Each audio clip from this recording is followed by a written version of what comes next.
the show. And as always, we got a whole lot to talk about. Mitchell Robinson, his future have made the outlook has become clearer. And the question of the day is it a good idea? Is it a good idea for the Knicks to go into the second apron to sign Mitchell Robinson? But we will also look at the landscape of where the Knicks are now, post-signing Landry Shamet. We're an inspiration to the league right now. The Brooklyn Nets rookies said something that was quite interesting. But the fact of the matter is that the Knicks have the league. Yes, the league looking up to the Knicks. This is a question. Will the Knicks sign any more guards? All right. I got three questions today. The first is going into the second apron for Mitch. The second is, will the Knicks sign any more guards? And there's a reason why I'm asking that question. All right. If Mitchell Robinson, if what looks like to be the scenario that Mitch may leave the Knicks, there is a potential replacement that we can talk about. And there's one guy, oh my goodness, one NBA player that wants to make a comeback that the Knicks need to stay far and clear away from. Landry Shamet. I want to discuss this because people have been talking about Landry Shamet's contract, and a lot of people have a lot of interesting things to say. But I want to share with you guys why his contract was not a pay cut, contrary to a lot of people have to say. And New York Knicks rookie and the New York Knicks at the moment don't see eye to eye. We'll unpack that. But look, man, we're going to talk about all of these things today on the Blue and Orange Brunch Show.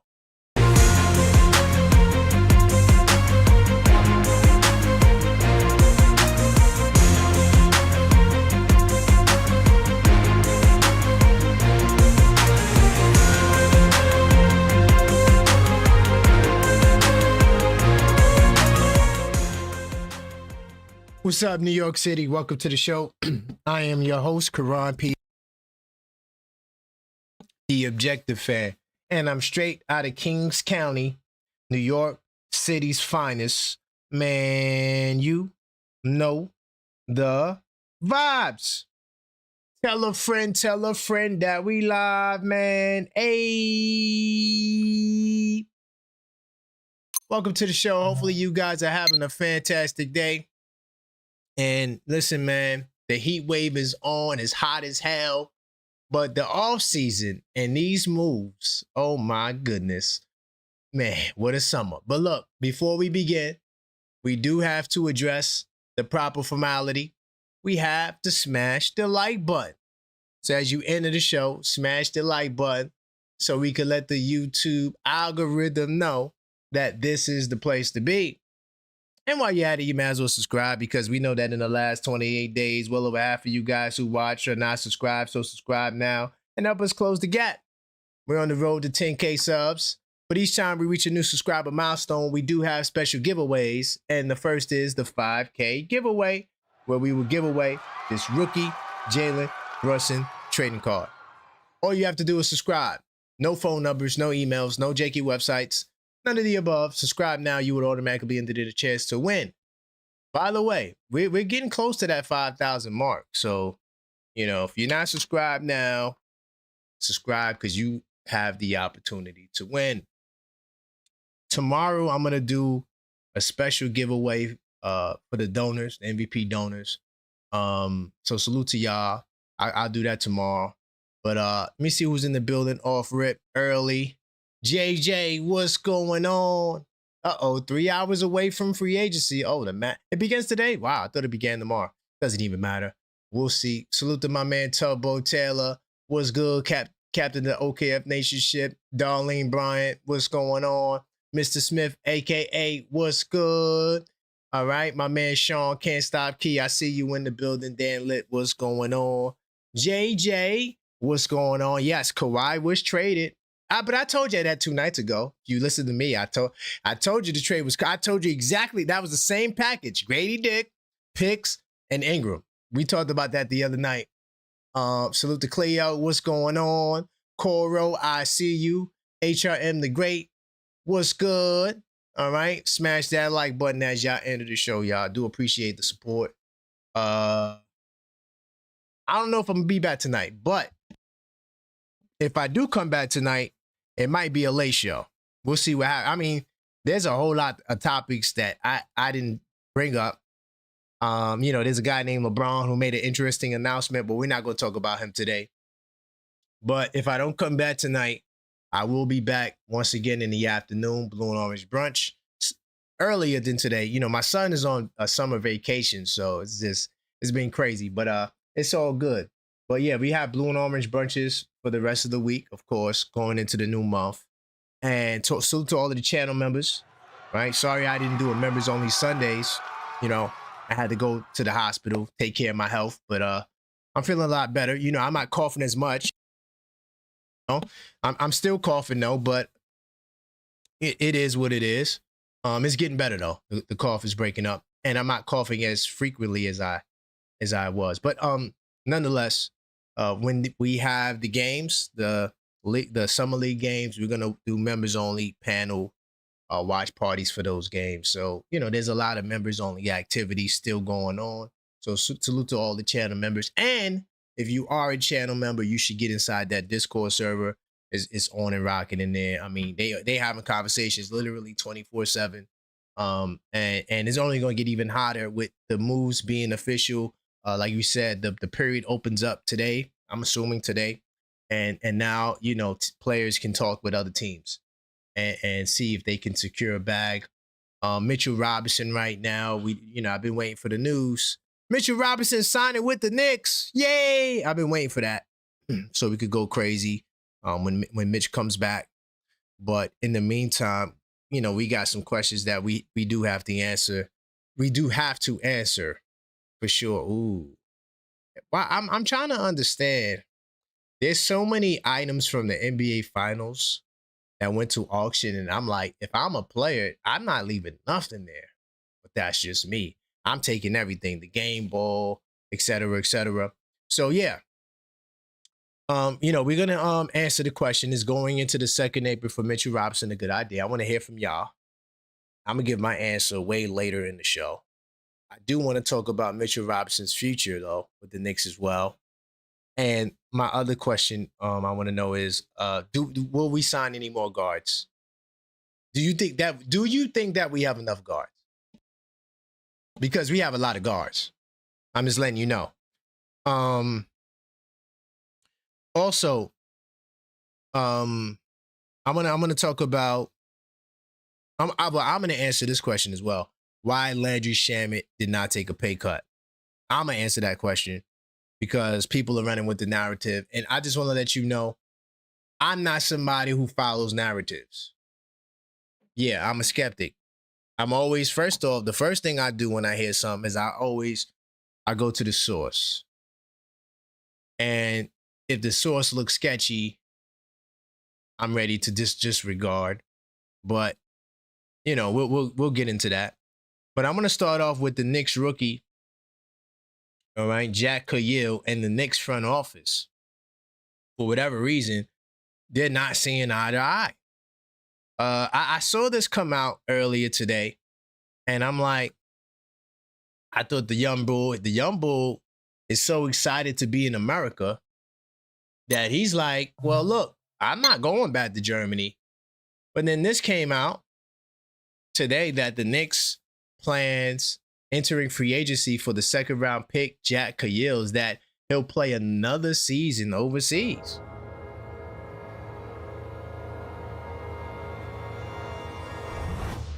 Now, the last time we might have did the Blue and Orange Brunch on Friday, I think that's when we spoke about this. And the young bull clearly said that he wants to stay in America. So he's not trying to go back home. He don't want to hear it. He wants to make the team, but the Knicks plan apparently is that they think that he needs to go back overseas. And salute to all the Mikal Bridges supporters. You know, I was his attorney. I wouldn't say I'm a Mikal Bridges supporter. I mean, I support everybody who's a Knick. But I'm not going to act like I support Mikal more than I support anybody else. I support everybody. I'm the objective fan. But the Mikal Bridges people always said F those picks. That was the narrative. That was their philosophy, F those picks. And this is another notch on that belt because we had 3 picks coming into this year's draft, including 1 first-round pick, which was the 24th pick in the draft. And we traded that pick without hesitation. We traded it for 25, then we traded 25 for 30, and then we traded that, move back. And now with the 39th pick, we don't even want him. We're like, look, he could go back overseas.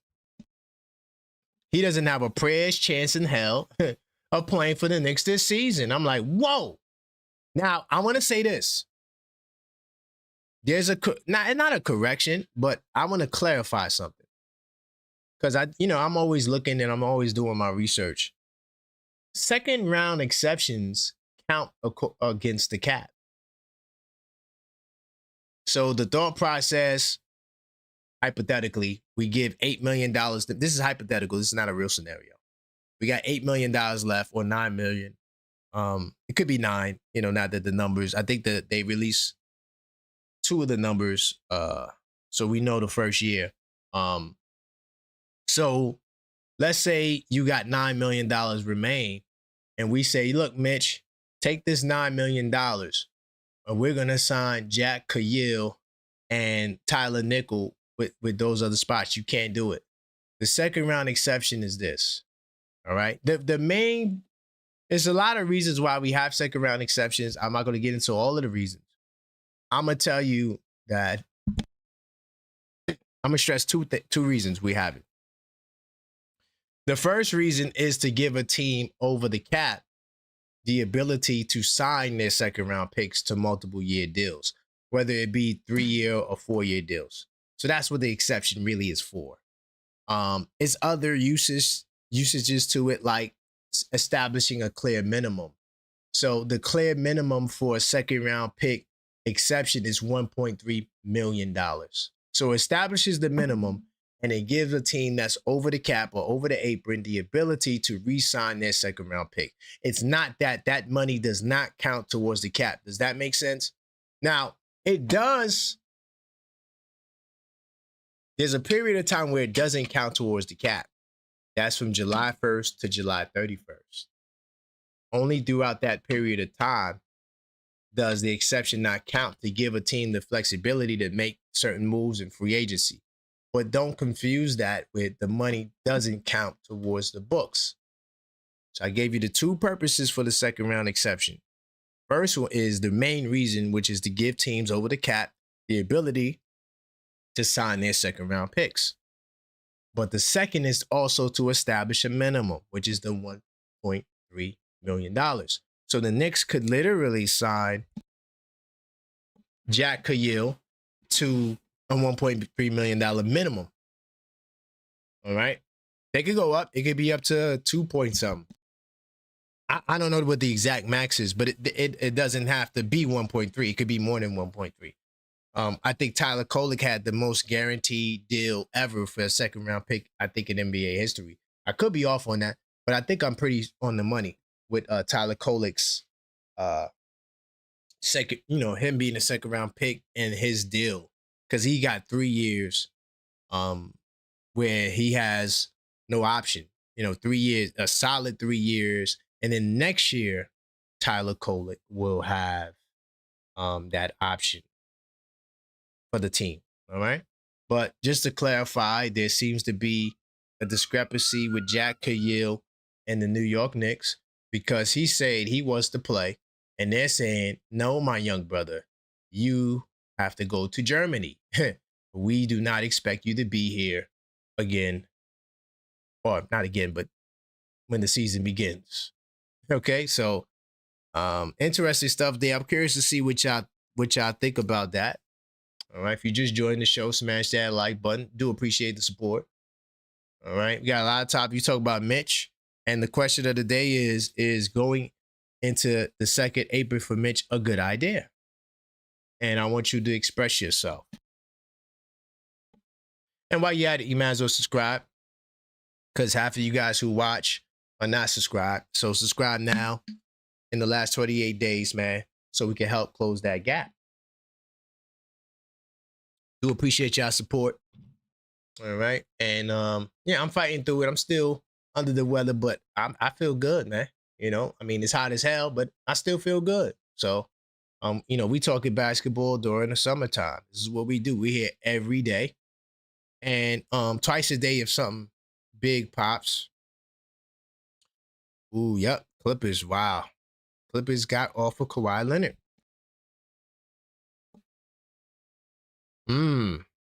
Lot of interesting developments from the NBA. Said something there. I want to talk about the Nets rookies really quickly. I'm not gonna spend much time on this, but I thought that this was a little cool article to talk about. I stumbled across it in doing my research, but the Brooklyn Nets. Hold on, open up the wrong window. Give me 2 seconds. I got y'all. Bam. All right. The Brooklyn Nets. All right. They believe they could shock the world and lead a turnaround just like the New York Knicks.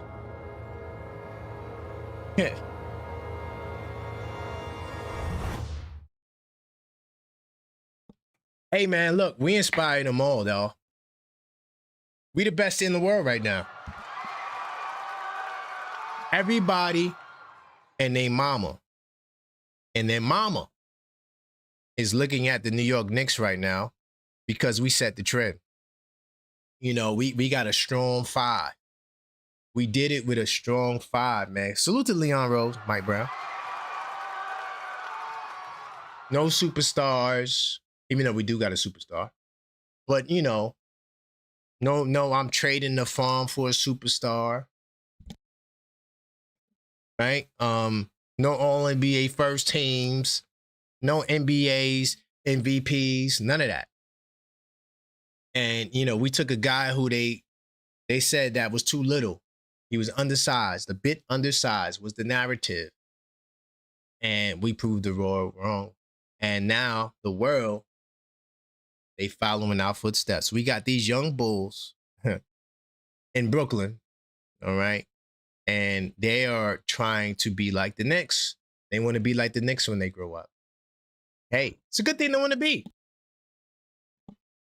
At the Nets Rookie News Conference, all right, and basketball clinic Monday afternoon, 6th overall pick Mikael Brown Jr., solid player. He's not a scrub at all. I just didn't think that he would have been the pick at that moment.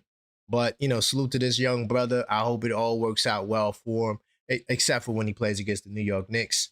And he recently spoke with team veteran Julius Randle. Wait, what?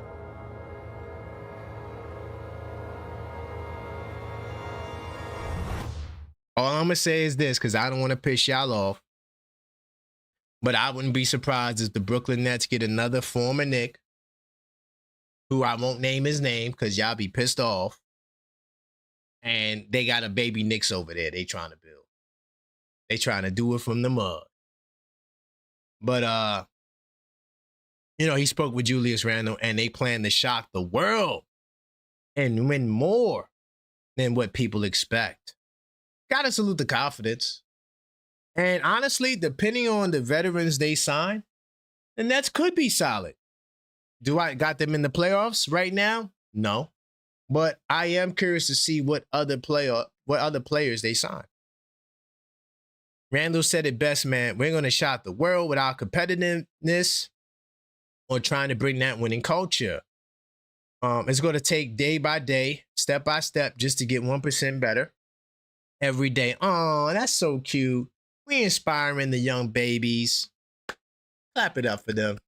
They look at that, the New York Knicks for inspiration. It's a dream to win the world championship. The Knicks just cemented history forever. Oh, that's the goal, Brown said. Look at the young pup saluting the Knicks. Let's go. I gotta give a salute. I'm sorry. I like that. I like when we're the inspiration for the league. And we already seen them trading for Julius Randle and trying to take out other free agents. And they trying to be like the Knicks. We all know that. I'm not mad at them. It's a good team to try to be like, man. We run the world right now. We run the world, God damn it. All right? And it shows you could be like this hold on, look at this. And it shows you what it could be like in this city. Now, keep it real. You think if the Brooklyn Nets win the championship, they're going to have the city going crazy like us? You really think that? Obviously, we would love to have it here on the other side of the bridge. That's what we're trying to strive for. So the young pups, you know, they happy, you know, they in Brooklyn, you know, they in New York City. But it's not the Knicks, but it's still New York City. And they're inspired by the New York Knicks. Clearly, you could tell we inspire these guys. They're trying to get all of our players. Salute to APOW Diaz. What's good? And I see you you shared you shared the OKF Nation membership. I do appreciate that. Hold on, let me give a salute to all the new members. You know what I mean? Hey, we spread love. It's the Brooklyn way. That's how I was raised. Salute to APOW Diaz. For 100% sure, APOW Diaz will be in that MVP donor giveaway tomorrow. So salute to all the MVP donors. If you heard your name called multiple times on this show as an MVP donor, you already know. All right. But I appreciate you for this. Finesseful J. Welcome to OKF Nation. Brandon McNeely. Ayo Clee TV. 3 times. All right. Is that Macau? Salute to you. Or Mucal. Salute to you. Optimistic Giant fan. What's good? Vince Demo. Welcome to OKF Nation, man. I do appreciate you guys, all y'all, and for joining the board. Oh, that guy 22, welcome back. And John Quell Anderson, it was 2 board. Salute to y'all, man. I do appreciate y'all, man, for joining. Oh man, the live chat is lit. Salute to the live chat. All right, continue smashing that like button. All right, I got more topics. We talked about the young pups from the Nets trying to be like the Knicks. Look it up to daddy. Wanting some inspiration. Wanting to shine like us. Wanting, you know, to win and captivate the city like us. Beautiful thing to see. Ooh. All right, let me get into Landry Shamet. All right, because, you know, Landry Shamet is someone who, you know, people... They're running with this narrative that Landry Shamet, he sacrificed money. And I'm just letting you know right now, I completely disagree with that. Because to me, when I talk about a sacrifice in money, all right, I'm making a certain amount of money, right? I'm making a certain amount of money. And now I got to give up a percentage of my salary. That's a sacrifice, right? Another example is Jalen Brunson. I am the undisputed best player on this team, right? And it's time for me to get paid. And I know as good of a talent that I am, I can go ahead and get that All-NBA second team, right? I could go ahead and get that All-NBA first team, right? So the opportunity emerges, and instead of signing a 5-year, $260-something million contract, I settle and I say I'm gonna sign the 159 or 50 million contract, whatever it was, right? That's a sacrifice to me, right? Anything else than that, it's hard for me to to call it a sacrifice. I'm gonna explain why. Now, this is what made me think of this question is this article, and to attack it from this angle, because Landry Shamet just gave the Knicks what Isaiah Hartenstein couldn't, right? And I completely disagree with that. And I could explain the difference between the two. All right. Now, if you don't know the exact details, I'm in research mode. This is the article I'm reading, by the way. All right. Landry Shamet gave up what Hartenstein couldn't. All right. Daily Knicks. Now, ESPN reported, if you don't know the deal, it was a 4-year, $24 million deal. Salute to Landry Shamet. He deserves every penny. One thing about me, I am a player appreciator. I like to see people get paid, and I like to see young brothers do great things. So I'm always going to be rooting for players to do better and get the most money that they possibly can. I don't think that there's a circumstance where a player should sacrifice money. That's just me.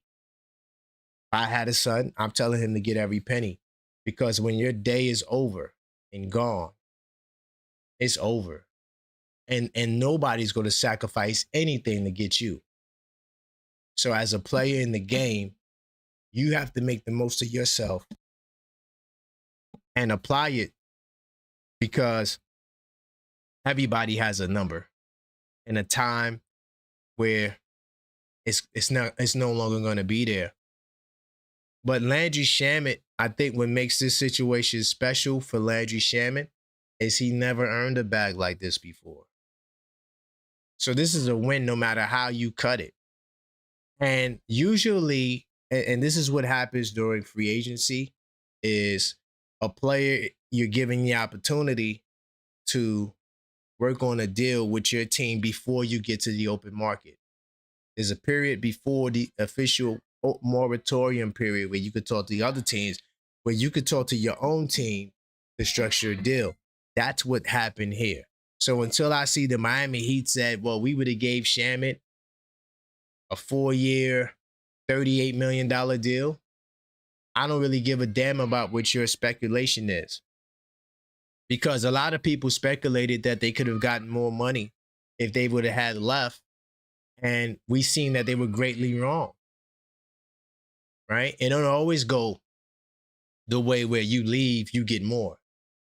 Right? Usually, and you mostly see this in the NBA, teams negotiate and you want to stay with your team.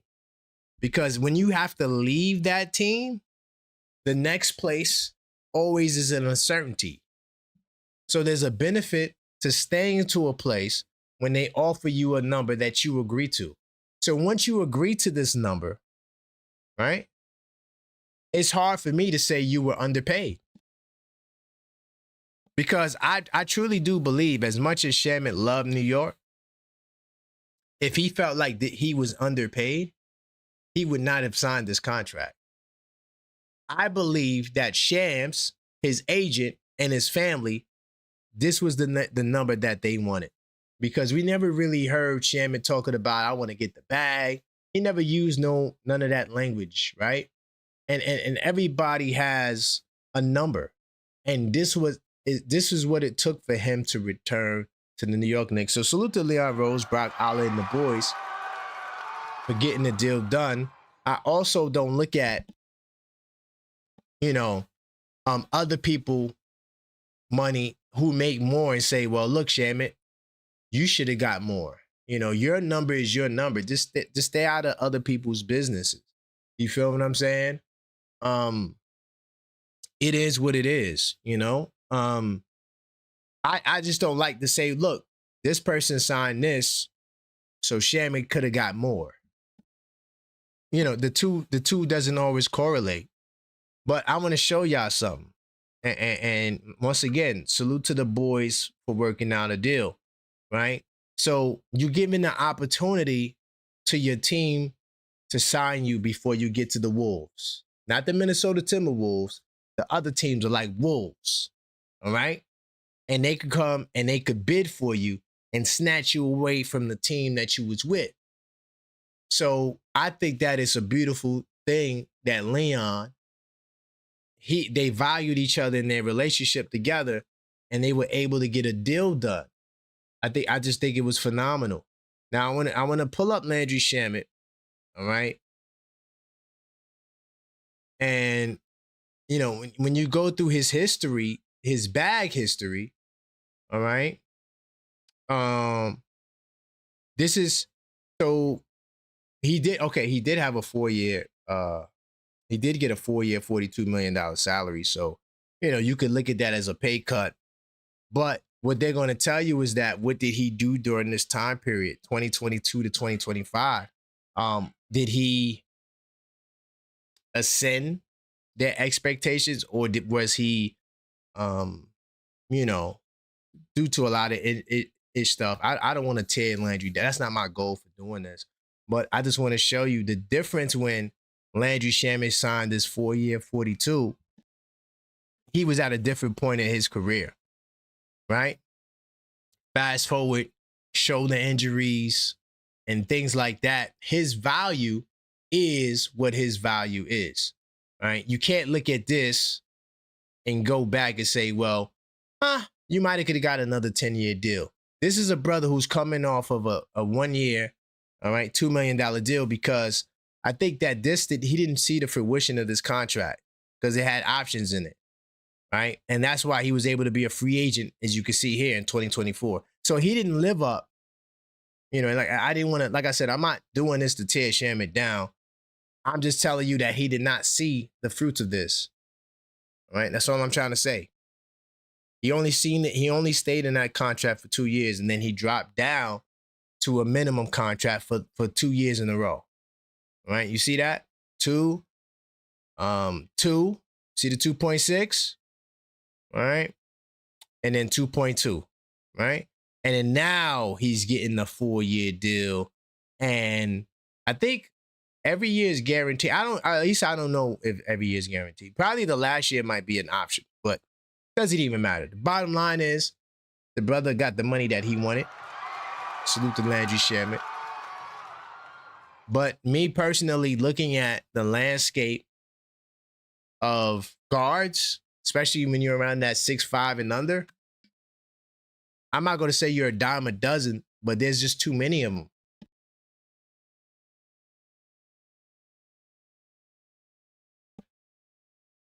On our team right now, we have so many guards. Bro, look at this. Look at this. I mean, point guard, 2 guard, point guard, 2 guard, point guard, 2 guard, point guard.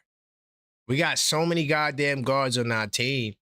So I'm happy that he was able to get the money, and the Knicks didn't feel like, well, we got an overabundance of guards. We need to go in a different direction. And they said, nah, we need Shamet back because Shamet is that pillar that we want to build with off the bench. I'm curious to see, because right now it's looking like these 3, Jose, Shamet, and Mo Diawara, it looks like they are the guys. And, you know, we'll see what other additions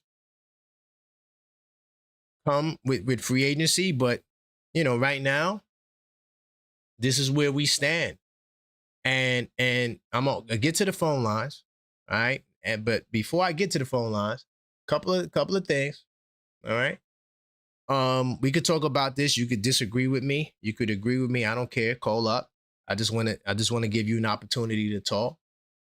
But that's my argument as to why I don't think Landry Shamet took a pay cut. He did have a contract that was worth more, but he didn't, you know, finish it out. And I'm not saying that's the reason solely, but this technically is going to be the highest paying contract that he actually will live out, because I'm pretty sure only that last year has an option, if that, and that's a if. I don't know, because, you know, we still getting the details of the deals. All right, and then Mitch's future with the Knicks. All right, is it a good idea for us to go into the second apron for Mitchell Robinson? All right, Mitchell Robinson's future just got a little clearer. I'm gonna say this. I'm gonna touch on that really quickly about Mitchell Robinson's future really quickly. All right. So now we have about $9 million in second apron space. All right. And, you know, the boss spoke. The boss said he's not going into the second apron. All right. That's what the boss said. He can't do it. And I agree with the boss. I'm gonna keep it real. And that might piss some of y'all off. I'm not here to agree. You know, I'm here to talk basketball. And sometimes we agree, sometimes we disagree. But the boss is right. For the first time since the second apron has been instituted in the league, I believe this year will be the first year not one team will be a second apron team. Right? If the second apron is a great idea, like a lot of you believe it is, why are teams running away from the second apron? But right here, seeing these three guys signed so early before the free agency period begins is telling me that your boy Mitchell Robinson may not be a New York Knick. And there are other teams available. But look, let's get to these damn phone lines. All right, 646-995-8389. If I do miss your call, I will call you back. That's 646-995-8389. Call up, voice your opinion. I'm going to take some calls and then get into some more topics, get into some more elements.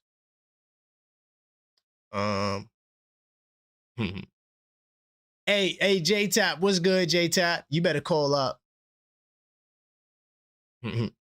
You better call up, J-Tap. Hey, yo, J-Tap, you on point with about the max contracts, J-Tap, though. The max contracts, you're not going to see a lot of max contracts. I agree with that. From a business standpoint, it doesn't make sense. But the players, I blame the players because the players agreed to this. All right, the owners didn't just institute this. This whole apron system was agreed upon with the Players Association. They all agreed to it, the owners and the players, right? So, you know, to the big market owners, the LAs, the New Yorks, it doesn't really benefit us because we're someone who could pay the luxury tax. And another thing too about Mitch, it's not about the luxury tax. That's not the reason they're not going to the second apron. I'll talk a little bit more about that later. It's not the tax. It's not, oh, you got the money, just pay for it. It's the restrictions that come with the second apron. That's why they're moving away from it. The Golden State Warriors paid the most luxury tax in NBA history. All right. And it was a key pillar as to how they won championships. And the league took away that cheat code from the big market. And I think this is part of the reason why, Dolan is beefing, with the NBA. Really quickly, I'm going to get to these calls, but I do got to take you to the merch shop. Check out the merch, y'all. If you hadn't seen the merch, we do got merch. All you got to do is hit the link tree. All right, Linktree/TheObjectiveFan. And we got mugs, we got t-shirts. All right. This is the Bodega Cat line. You could go check it out. This is the Captain 11 line right here. We got them in all, well, not all colors, but white, black. All right. This is the Captain 11 t-shirt. I actually wore this to the parade. All right. You could go check it out. Linktree/TheObjectiveFan if you want to check out the merch. I'm going to put this in the chat so you guys will be able to check it out. Check out my merch. And I'm going to pin this in the chat. And I'm going to take some calls. We're going to talk today. We're going to have some really good, level-headed Knicks talk today. You get my man D from LA in the building. Holding it down, representing the diasporan Knicks fan. My dog. On the other coast. Hey, what's going on? What's Gucci, man? Mr. Triggered himself. Captain, I'm excited because you know, from the beginning of the season, more specifically though, during the trade deadline, we had conversations about this Yeah. offseason specifically. And Okay. I am just glad. I don't think a lot of people will understand. Obviously, they understand how the Knicks won. This is amazing. But Yeah. considering that this offseason, win or lose, was going to be Leon Rose's most important offseason since he's been here, and Yeah. probably for the rest of his tenure here. Right. The fact that we closed out the championship last year is amazing, because Mm-hmm. I don't care who gets mad at me on the phone in the chats, but my perspective was, if we didn't win last year, which I didn't expect us to win, I just expected us to get to the finals at least, Mm-hmm. and did not get Giannis this offseason, I ain't spooky in the woods, but I'm like, considering how this league is going, it's just going to get a little bit tougher. Now, of course, we have Oh, an that's a amazing fact. roster, point blank. Like this, as you can already see, the moves that have been made in the last 4 or 5 days, Yes. it's not shocking to those who've been monitoring what's about to happen this offseason. It's Exactly. it's going crazy. And as you said, Yeah. you just mentioned it, that most likely this would be the first year where every team is under the second apron. It's Yes. because everybody knew what was coming this offseason. You know what I mean? So Oh, the fact that 100%. we actually closed out this is way more significant than some will even realize. It's kudos to the guys, man, because you didn't want Yeah. to go into next season facing what this new reality is. It ain't even about the basketball on the court. It's just about the Mm-hmm. mess. You know what I mean? There's a bunch of players who are about to be displaced who are literally just going to have to learn each other next season, and then good luck from there. You know what I mean? It's Exactly. crazy. You know what I'm saying? Amazing stuff, Yep. though. But about Landry Shamet, I think Landry Shamet, he didn't owe it to the Knicks, but I think his spirit needed to stay with the Knicks, because Mm. the Knicks gave him a chance, not just one chance, multiple chances when nobody did. First, we picked him up, and then he went through his injury stuff with his shoulders, and we stuck around. You know what I'm saying? So I'm sure he's looking at Right. it like, the money is one thing, but I just experienced my favorite, most likely his favorite season of his career. And as you said, it's not like he's really touched this kind of money anyway. So he's like, you know Exactly. what? I'm not really trying to move my spirit right now. I'm in a good space. I'm blessed. You know what I mean? Right. I'm a park right here. You know what I'm saying? Right. Amazing stuff, though. Leon is cooking. Amazing. As far as Mitch, do I think it's a smart idea to go into the second apron for Mitch? If Dolan is willing to do it, kudos. You know what I'm saying? If he's 10 willing to do it, seconds. kudos. That's the What did best you- answer anyone could give.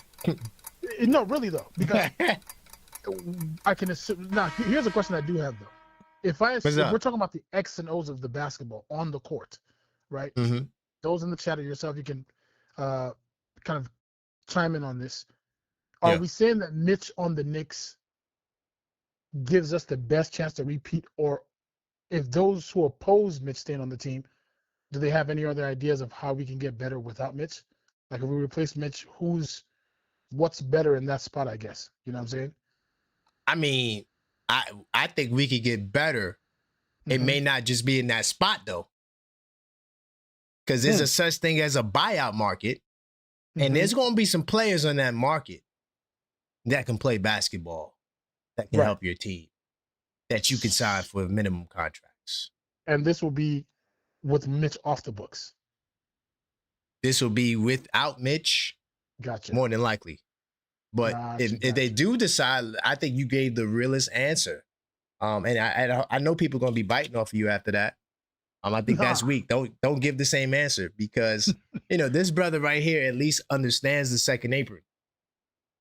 So if Dolan decides to do it, or Leon decides, honestly, it would be Leon's decision, because that would be Leon convincing Dolan to go into it. So now, Yeah. okay. So now I'm glad you mentioned that. Before I go, what is the Mhm. sell? What is Leon's sell Dolan? Trust that I won the championship, and what's the sell? I don't know if you could guarantee a championship, because I could think you could win one without Mitch. I don't think not having Mitch makes us a deal breaker. I think if you lose any of the, I'm going there today. I'm There's gonna be some triggers drop out here. $5 in the chat. I'm gonna drop $5 in the chat. Whoever wants to be triggered, I got you. I'm gonna put that in there. Yeah, you can give it to whoever. Whoever I wants to got come up you. here. Whoever wants to whoever you know is the biggest Mitch fan, that $5 is for that person. I'm gonna drop it in the chat. Ooh, okay. There's some in the chat. I I think got you. my man Rock is a Mitch fan, but I I don't know if he's got that you. big of a Mitch fan. We're gonna see. All He in good. the queue right now, I but we'll got see. you. He might need that later. No doubt. You went All there right. though. I feel it. No doubt. I'm Stay going up. there. I'm going I there. got you. No doubt. Stay Big up, time. man. The same way y'all told me. Yeah, well, we don't need Giannis to win a championship. Remember when y'all told me that? We don't need Mitch to win another championship.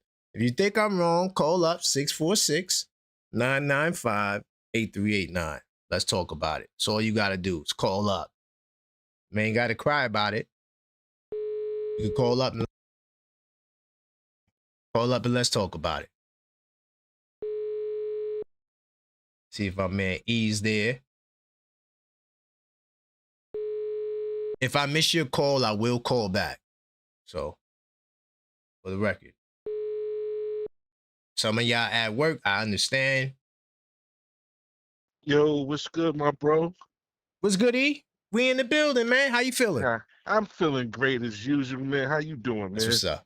I'm good. It's hot as hell, but I'm good. Facts. Let's go. So real quick, man, I want to touch on a couple of things. The first thing is with, as far as Landry Shamet, as far as the sacrifice, I don't think he sacrificed anything. I think it's a win for him because New York millions is a little bit different from other cities' million. You know That's what a I good mean? point. He's gonna be able to have so many avenues to make money, so many different venues and events he can Yeah. pop up at. You know what I mean? You don't really Yeah. get that everywhere else, like New York. You know, it's going to That's a be fact. plenty of people throwing money, especially look at Alvarado. He another one.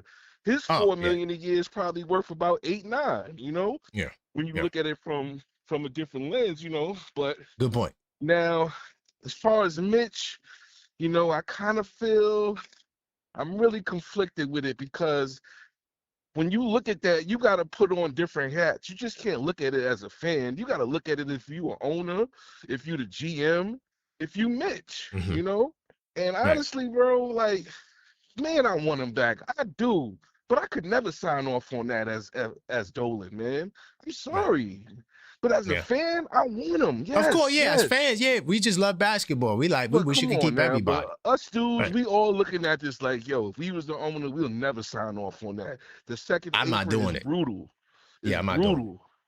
Yeah. It's Everybody brutal, my running from G.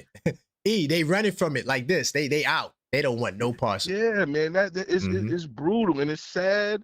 I wish there was something that could change. And I'm telling you, I would start a GoFundMe to give Mitch the extra money if it'll work. You know what I mean? That's how Mm-hmm. bad I want him. But come on, Yeah. dude. We all smart people. As owners, Yeah. we would never sign off on that, man. Never. Yeah. Not for one player. And I could get another player who may not be as good, but can do some of the same things, block shots and get rebounds. I mean, he's not the only one in the league that does that. So, Facts. But and you want to yeah. know something? There is something that kind of bothers me a little bit because it's like, Okay. damn, you know, aren't we like the only team with the arguably best offensive center and best defensive center? You know, arguably maybe. I wouldn't say best defensive center, but he's really good.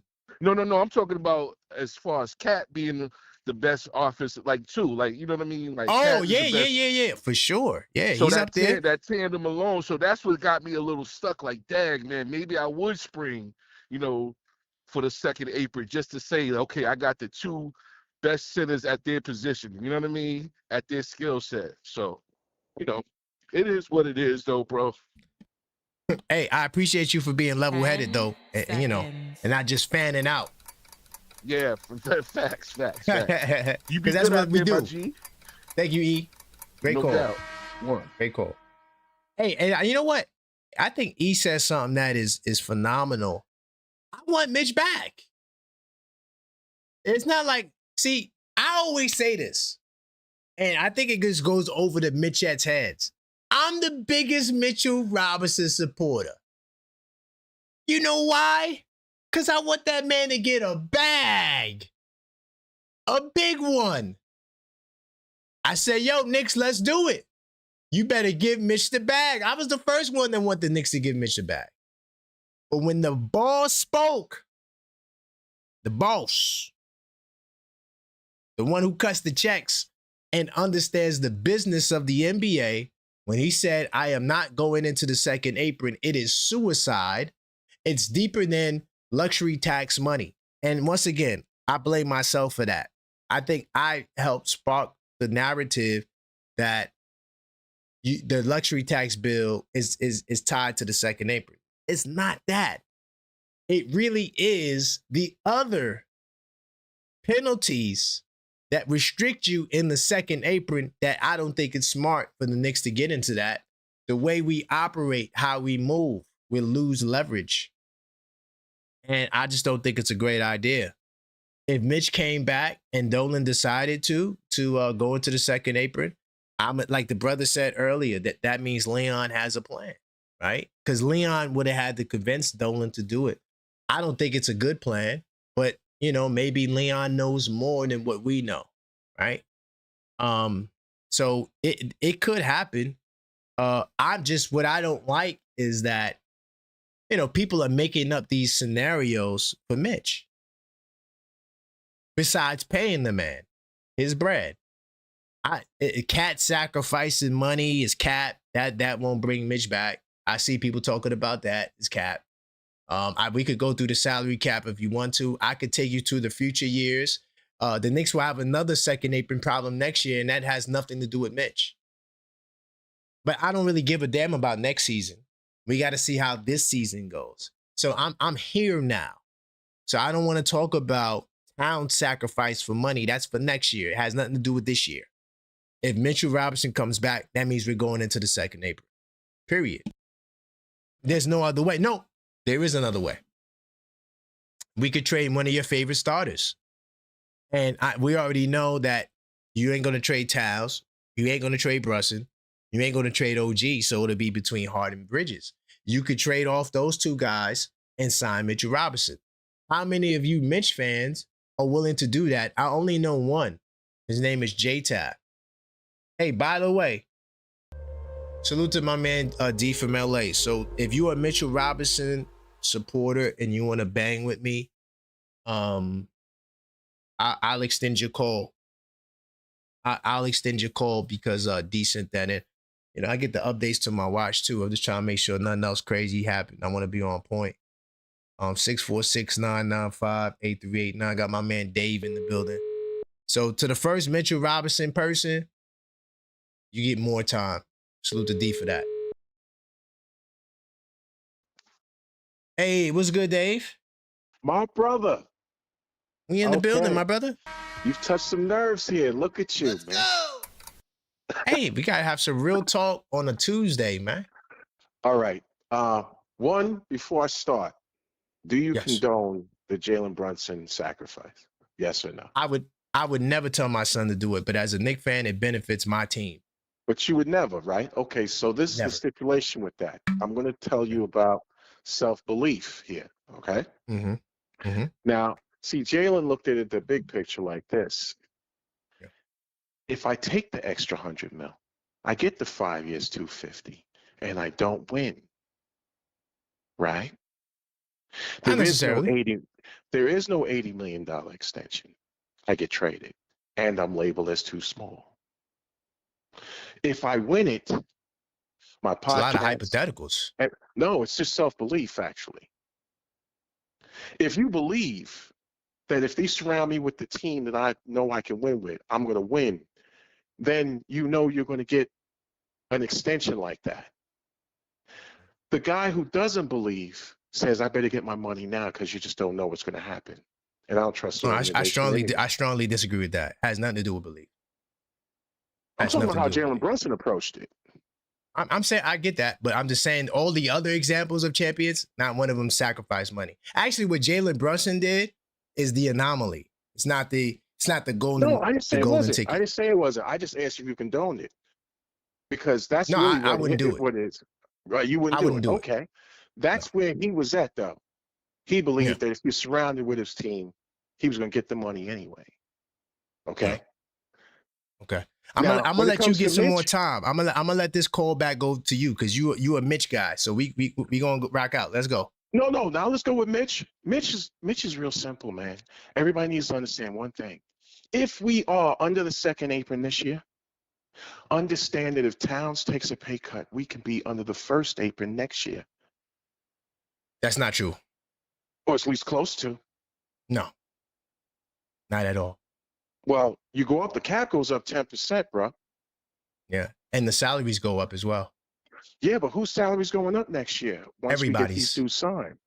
Everybody's salary go up. Bro. Our starting lineup is signed. Everyone's salary goes signed. up every year, unless they have a descending contract. But most contracts are ascending; they go up. Yeah. And where are we going to be if we stay underneath the cap? 8 million, 10 million over the first apron? You talking about next season? Yeah. We'll be right at the second apron. 10 seconds. And then this guy's going to go and take about $15 million less on the front part of the first contract. Man. He's going to opt out and take less. Like I said, I'm gonna let you get a little bit more time because you the Mitch supporter we've been waiting for. Now you're assuming that another man has to take less money. No, I'm not assuming. So now you're creating no matter what, you have to let Mitch go if you're going to the second apron, period. Those are facts. I'm a fan. But you can't go into the second apron for a backup center, period. Right. I agree. That goes without saying. I'm just saying I got a question for you. Once you let go of Mitch and you go into the first or second apron, it's up to Towns and Josh Hart to decide if you want to go under the first one next year. No, it's up to Towns and Hart to stay under the second apron because they're going to have to take less money for sure, but it don't have to be 15 million. It could be 7 million. It don't got to be that much. But but so you are saying right. If they just take 7 million less.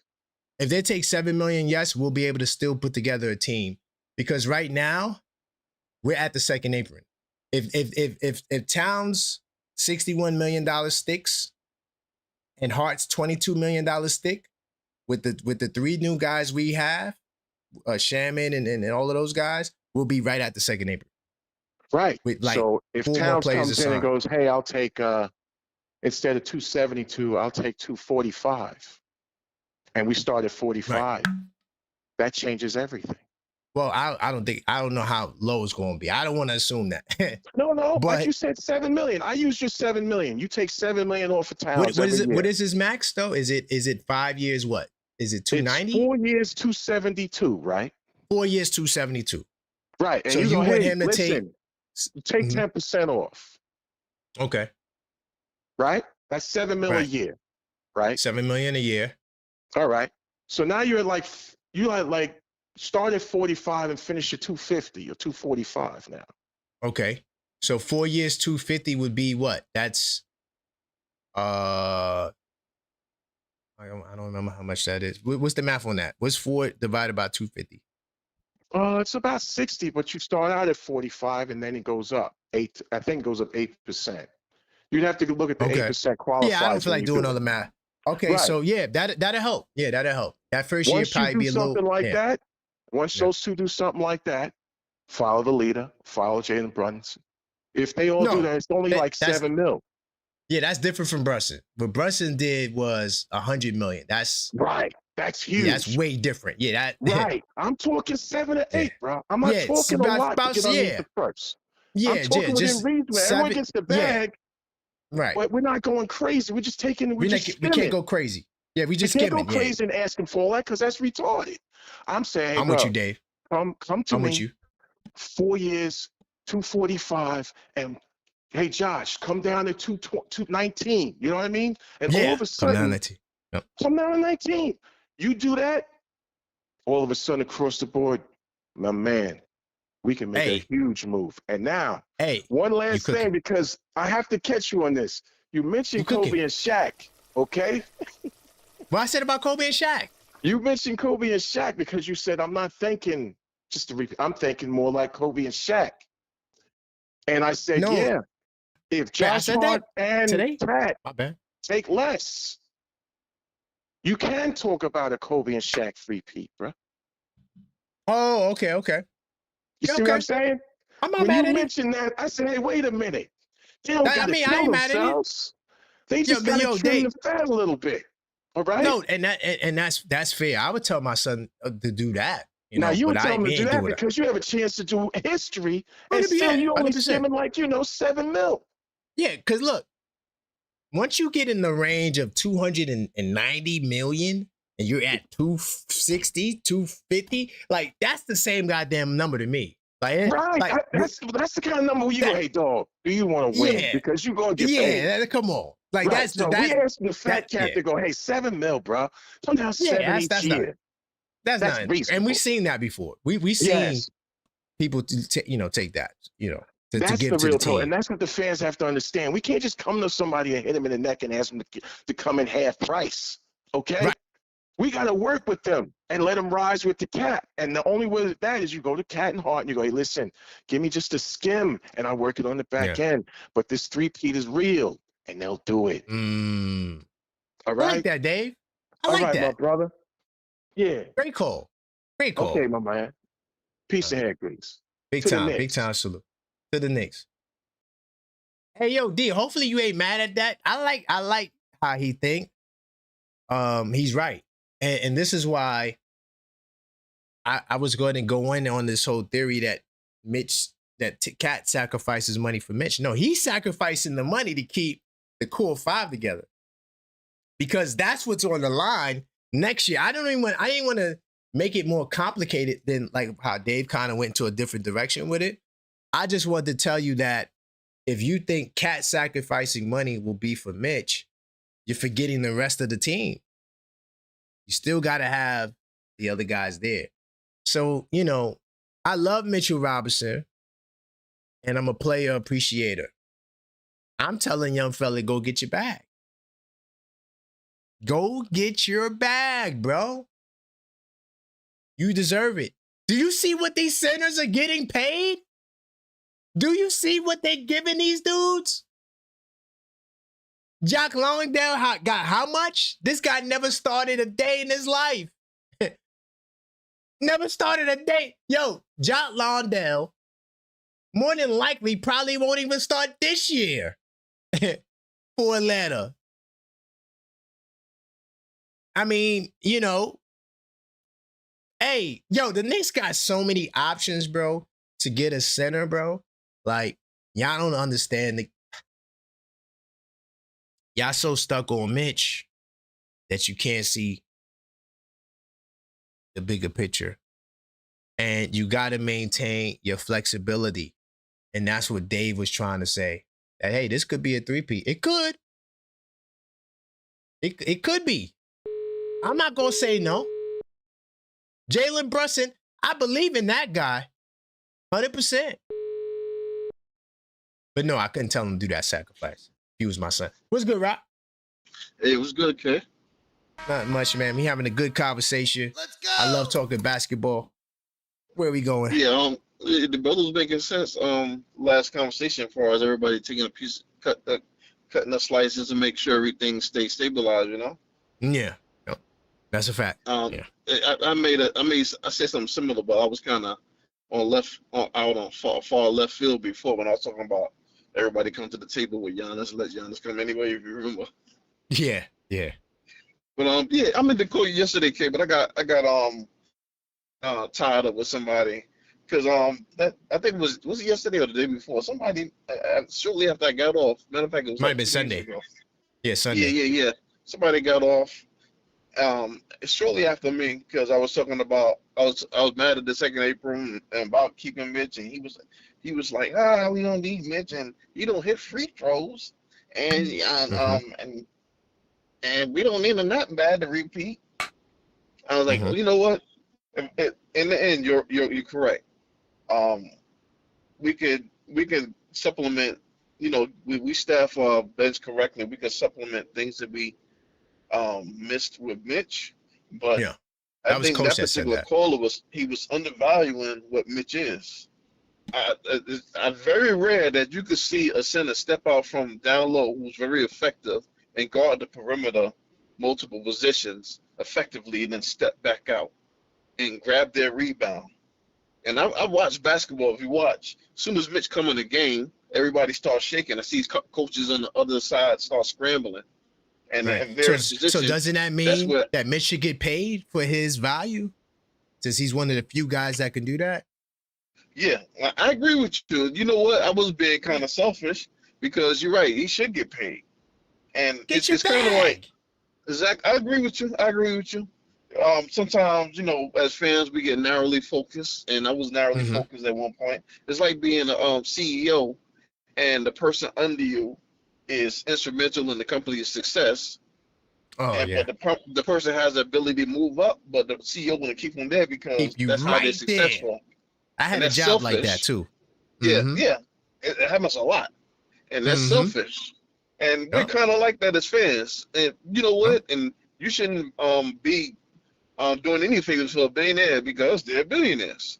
And That's everybody a whole has to nother part. be, yeah, everybody has to be joyous in their life and make lucrative movements and everything. Everybody has to be fulfilled. And who are Yeah. we to hold back anyway? But yeah, you correct in 10 the end. seconds. But Hmm. yeah, we can. I think we can repeat. But man, what the Knicks did, we laid waste to the league, and we did too much damage to everybody's psyche, man. Because the way we blew everybody out and slayed the Mm-hmm. giant at the end, everybody scrambling and losing their minds, and What? people doubting their coaches, and this upheaval of staff. I never seen nothing like it before Mm-hmm. in my life. It's Yeah. and not the and the throwing. That's why I say it's the greatest full season run I've ever seen. And not to mention Exactly. all the doubt, all the haters, Oh, my and goodness. then it's just like a fairy tale how we just rolled through everybody and nope, and everybody. We were supposed to lose in each and every round that we played, Even before Yo, Atlanta, they better watch out for Atlanta. They could be. I don't know if they could take Atlanta. Atlanta up and 100%. coming. Yo, Like Rock, yeah, whatever. great But call, and I'm glad that you chose to be level-headed about it. And you're like, hey, if Mitch has to go, that's the game. And that's just what it is. We gonna be all right. We got to continue to build. I mean, this is a part of the process, and the players agreed to this CBA. It didn't just get there. Like, they didn't just come up with the second apron. The players agreed to it, and Sure did. the owners from the small markets, they all wanted it because they wanted their fair share. They wanted a fair chance. So let's spread the wealth. So now Mitch can't stay with the Knicks. He has to go to Dallas or whatever other little team is out there to give them an Yeah. opportunity. But I appreciate you, Rock. Great call. All right, okay. Big time salute. Yeah, salute. It's my man, Rock. Hey, I'm glad he came along to see, that, yes, we all want Mitch to be back. I'm not somebody who doesn't want Mitch to come back. We all see the value of Mitchell Robinson. But the reality of the scenario is that he has to move on. We're talking about the second apron, and I want to share a couple of things before I get back into some more calls. If you did call, just give me a couple of minutes. I'm gonna give you back on here. I want to share some stuff, right? I put this article in the Discord server. Salute to the Knicks Tape Madness Discord server. It's a channel member server, so salute to all the channel members. Make sure you guys get up in there if you hadn't already. I woke up today, I was on one because I'm debating so much like Knicks stuff with Knicks fans, Knicks haters every day, right? So sometimes I come into the server and I'm on war mode. But I've been debating people about Mitchell Robinson and all of this stuff. And I ran across this right here, and I thought it was pretty interesting. Oh no, damn, hold on, sorry. Give me 2 seconds. What the hell just happened? See if I can get this article up here.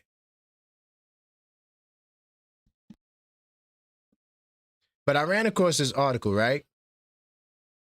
And it talked about the Sacramento Kings. The funny part about this is we had a conversation about the Sacramento Kings not a couple of days ago. And I was talking about how much money they have on their books. I mean, they were spending a lot of money. So I was like, there's no way that they're going to be able to sustain all of this salary. And in this article, I saw this today, and it just confirmed everything that I was trying to tell you guys. And, this is why, You know, if you're not subscribed, you might as well hit that subscribe button. You know what I mean? I be cooking. I'm here every day, sometimes twice a day, but I got clips and shorts, all putting out good information. And like the video if you didn't like the video. You know what I mean? Don't get upset because, you know, you have a narrative and I'm not fueling your narrative. Your narrative could just simply be false.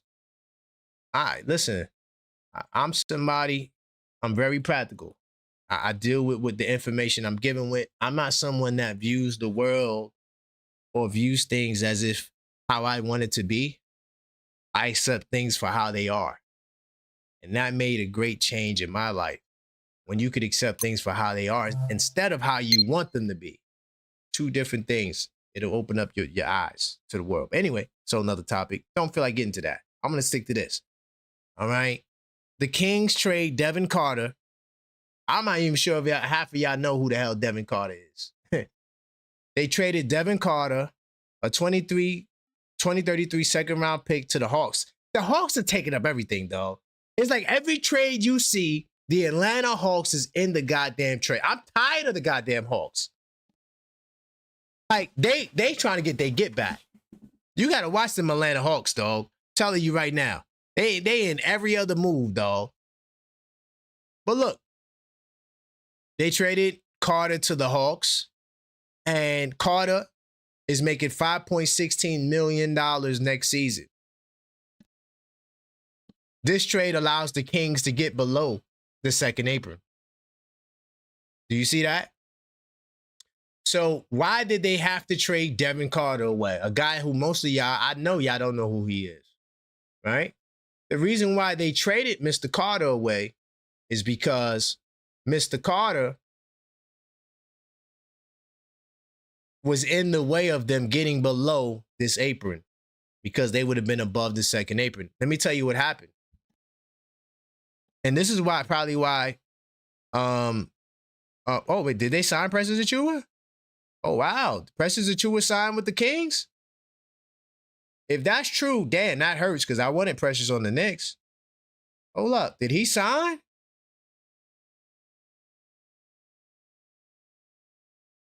I didn't see nothing. Did y'all see Precious Achiuwa sign back with the Kings? Holy cow. Wow. And if this number is true, man, salute the Precious, yo. Get your money, man. Even if it ain't with the Knicks, get your bag. That's what's up. I'm happy to see that. I don't know if that's the actual number. It could be. Maybe it is. Maybe it's not. But at least he got re-signed. Nonetheless, let me tell you the reason why they traded that brother away is because Zach LaVine had a $48 million player option that he opted into. All right. And honestly, I think the Kings is up for sale, period. I think they want to get rid of all of these guys because rumor has it, I'm not sure how true it is. Uh-oh. Breaking news. The Wizards are not interested in trading Anthony Davis. Sorry, Wizards are not interested in trading Anthony Davis. But the reason why they did that is because of that. And I think all of these players are for grabs because they're trying to get DeAndre Hunter in a sign and trade. The only way they could get DeAndre Hunter in a sign and trade, they're going to have to free up this right here. This $7 million. That's why I'm shocked if they signed it, Precious Achiuwa. That's crazy. But they're going to have to free up some bread because as an apron team, you're not allowed to accept sign and trades that'll keep you over the cap. But the reason why I'm sharing this number, this Sacramento and Atlanta business with you is because everybody and their mama is running away from the second apron. It's not a good place to be. No one is going to be in the second apron this upcoming season. All right? So what that means is it's not a good decision to go into the second. It's not a good idea, especially for a guy like Mitchell Robinson. No offense. I love Mitch, but it just doesn't make sense to do. All right. Now, I want to give you some alternatives because I don't want to be negative, right? Salute to Mitchell Robinson. He will get paid. But I want to show you some. I had another article I was gonna get into about the whole Towns bit with saving money for Mitch. But that's cat. Salute to my man Dave for helping me, you know, put a damper on that. But oh wait, hold on. Is this Nick Richards? Is Nick Richards still available? But look, Nick Richards, you could get Nick Richards. How many of you guys feel about Nick Richards? This is a guy you could get. This ain't the article I wanted though. But if you don't know who Nick Richards is, he's 6'11" without shoes, 245 pounds, 7'2" wingspan. All right, he averages 1.7 blocks per 36 minutes. That's not bad. All right, so he gives you some shot blocking. He's not a great offensive rebounder like Mitch. But if it makes you feel better, this past season, Richards ranked in the 90 percentile in both defensive and offensive rebounds per 75 possessions. Okay, if that makes you feel better. You know, that he is serviceable on the offensive glass. But this guy's available, right? There's another guy. Now, I know some of y'all, this may piss some of y'all off. But I'm still going to share it. I'm not sharing it to piss you off. But I just think that this other guy that I'm going to share is solid. Damn, where the hell is it? I don't know what the article is. Oh, no, it's right here. I'm blind. Oh, another thing, too. I wanted to share this, too. Hold on. I'm going to give you that other guy, but because we talk about Mitch's future right now, I also want to share this. I know this is not our business, but this is the Cleveland Cavalier business, right? Another team that we beat. Now, look at this. Since Cleveland's season ended with a Game 4 loss to the New York Knicks, salute to the Knicks. And it wasn't just a loss, they got their ass whooped, right? But nonetheless, the Knicks beat them in the Eastern Conference Finals. Sources say the team has had discussions about the possibility of trading Max Strus and Dennis Schroeder.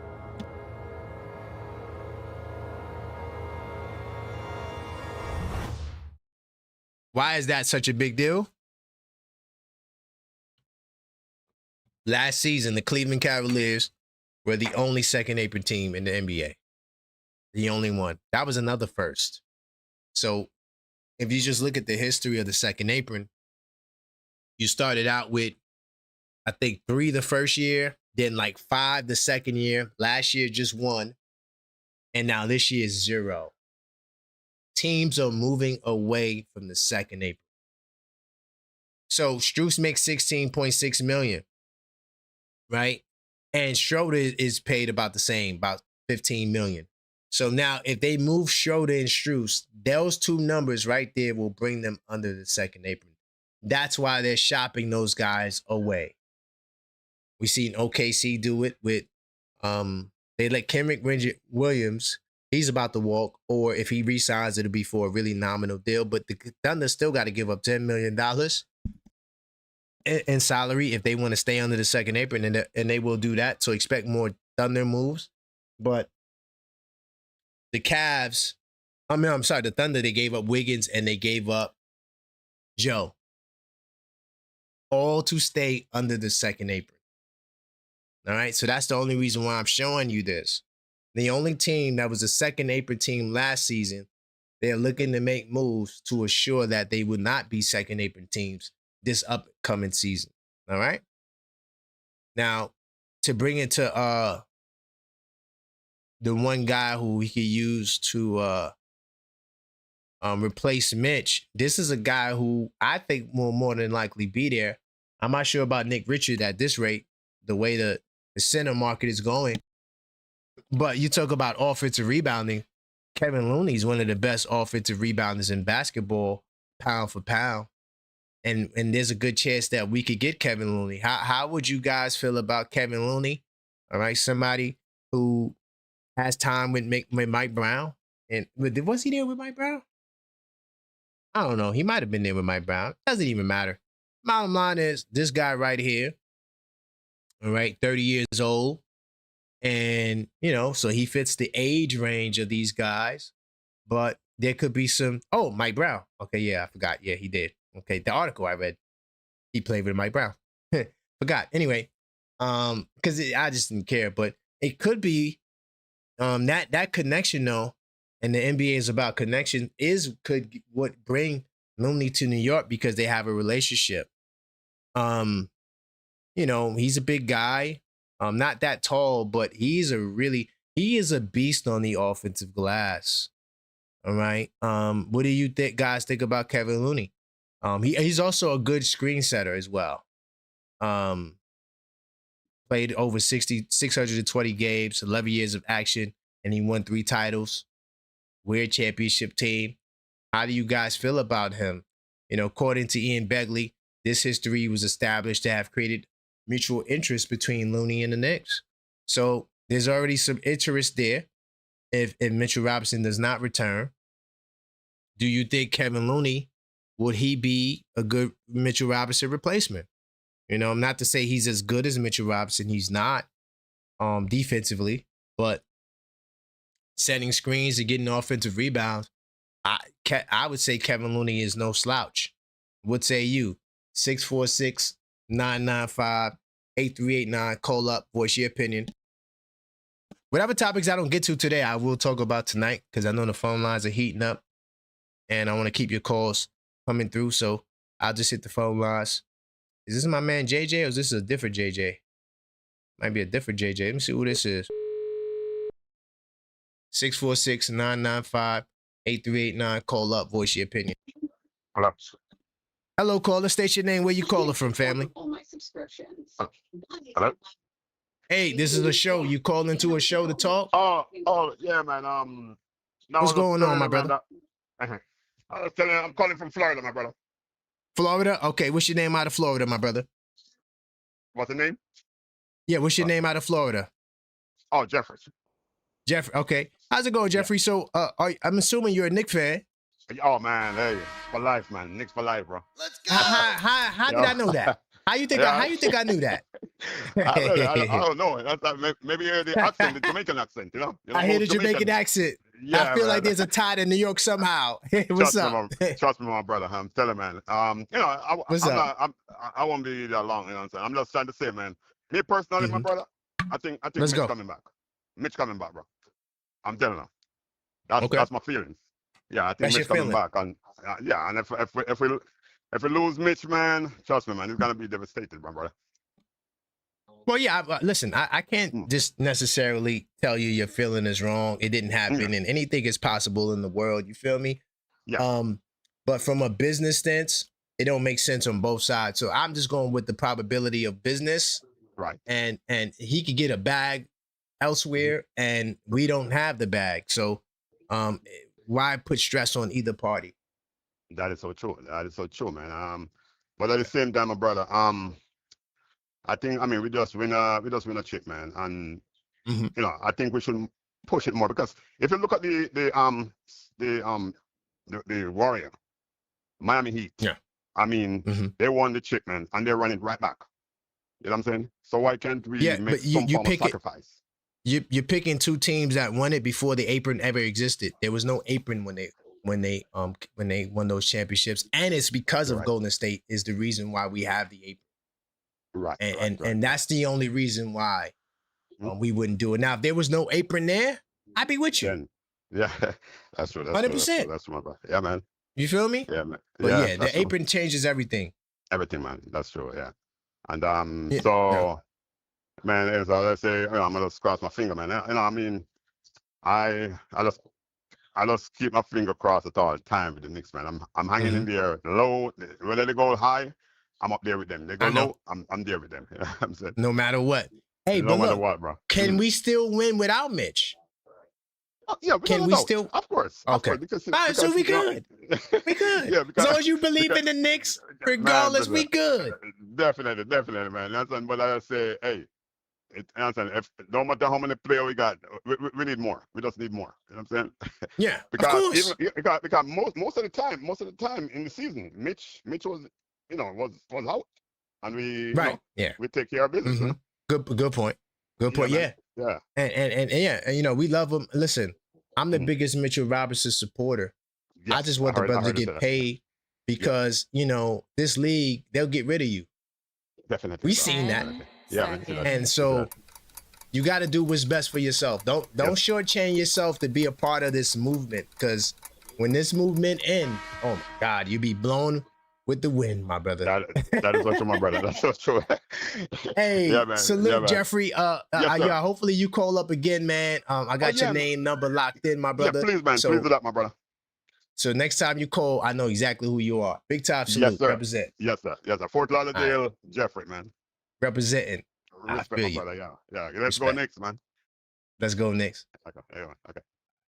Yo, he's 100% right, because that's the only reason why I said, yeah, you a Knicks fan when I heard the accent, because I figured there'd be some type of tie to New York. You know, New York is like the number one place for Caribbean people outside of the Caribbean. New York. Then Florida.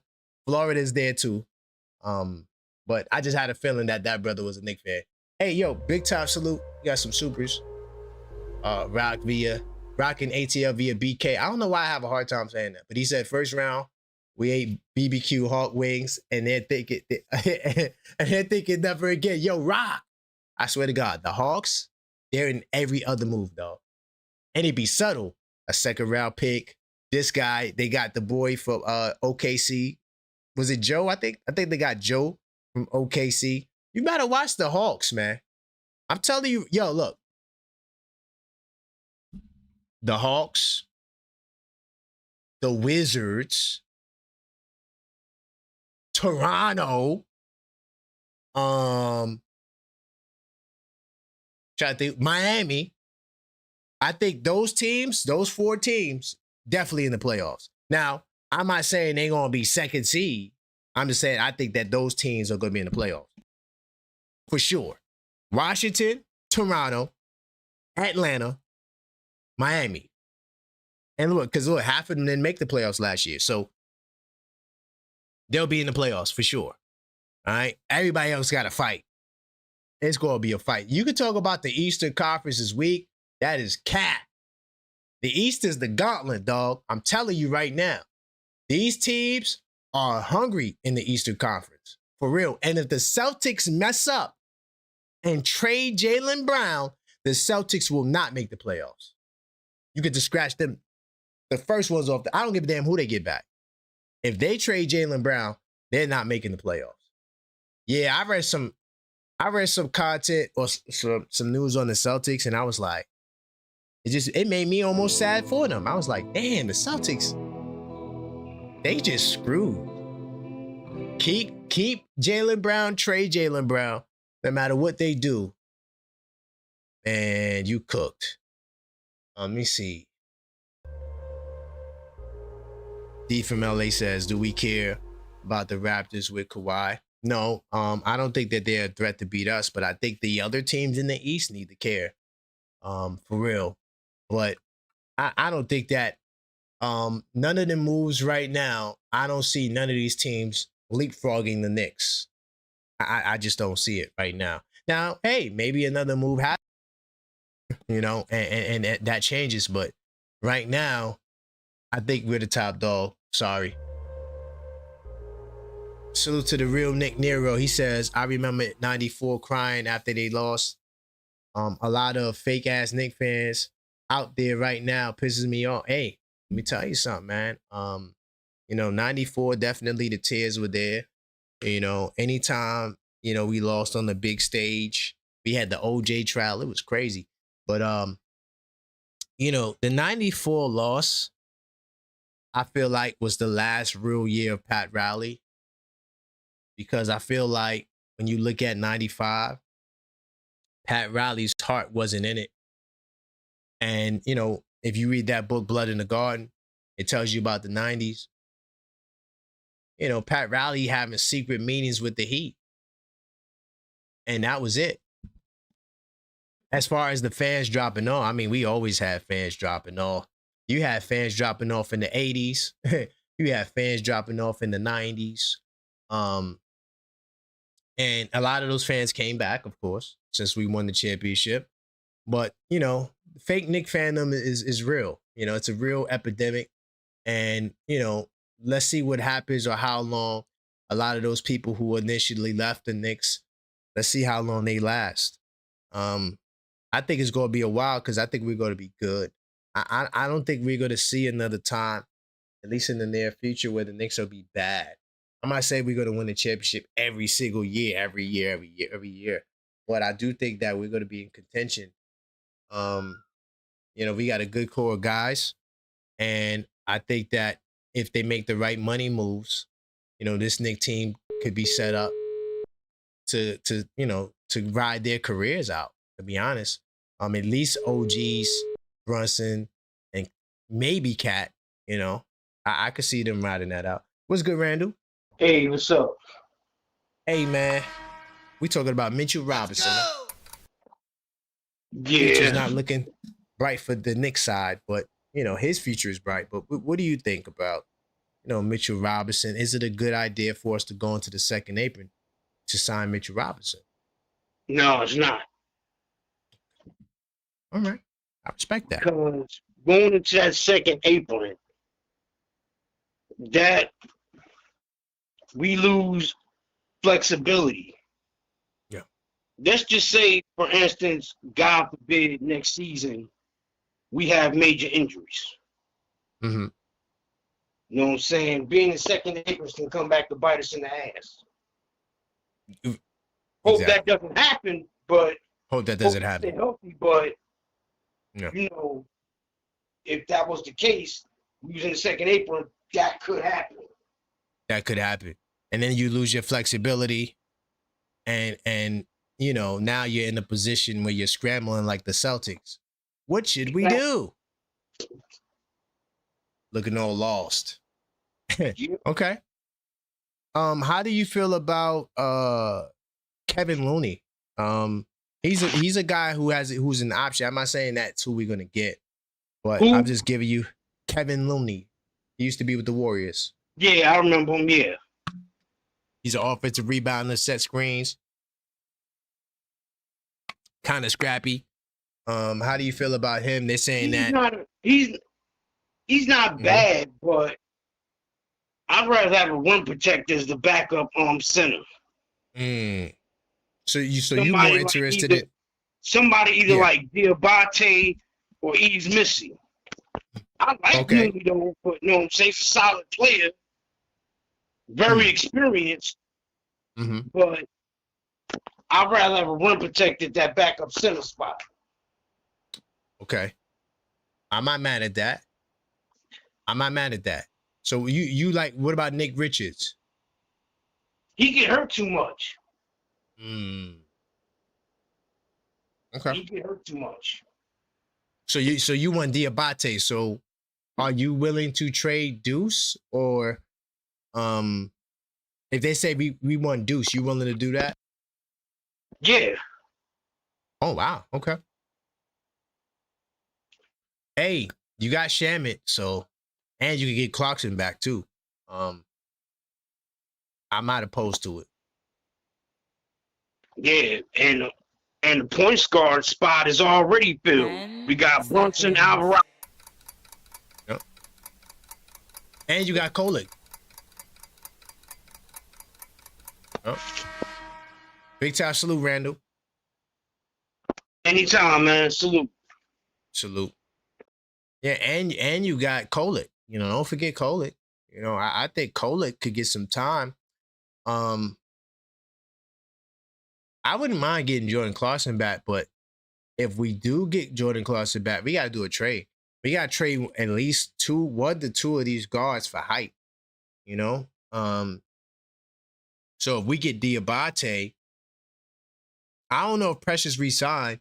I didn't look into that, but I wanted Precious, but there's other guys. Maybe I get Kevin Looney as well. Maybe I get Diabate and still sign Kevin Looney just to have extra guys there as a just-in-case policy. Thank you, Sean, for the jewels. I do appreciate you. To all of the gifters, I appreciate your support. And my man Walls P. Hopefully he's still there. If I miss your call, I will call back to all the first-time callers.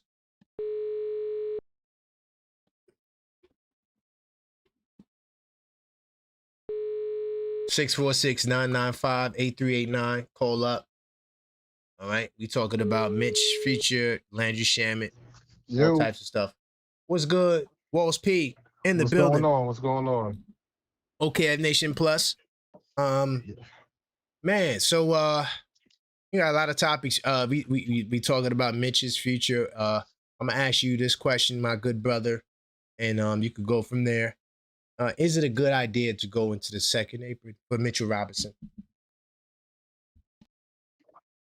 Yes and no. Okay, let's go. Because I believe if we go into the second apron, yes, it's to bring back Mitch, but it's also to keep everybody back together. Because, again, the way I look at it, man, when you see the signing of Jose Alvarado, who everybody said, oh, that's out of our range. Nobody was sure about Shamet coming back, and he's back. And I go back to, Karl Anthony Towns' conversation about he would take less money as long as he's, you have like the team have everybody have a conversation or whatever. So if I'm seeing Shamet, I understand people saying like, Shamet, that's kind of like market value, but if he had other offers that, could have got him the bag. Alvarado, we don't know what other offers he could have had to bring him that bag or whatever. So the way I see it, man, because Leon Rose is known for doing stuff that nobody sees coming. And when I listened to the Brunson, the podcast he did with Brunson on the roommates, if you pay attention, he said Mikal Bridges was the last piece of the puzzle. But yet they didn't get Cat till right before training camp. So that tells me that you was playing chess, not checkers. You already had the Cat trade locked up. You just needed Mikal Bridges to, for your to complete your vision of what you want the squad to look like.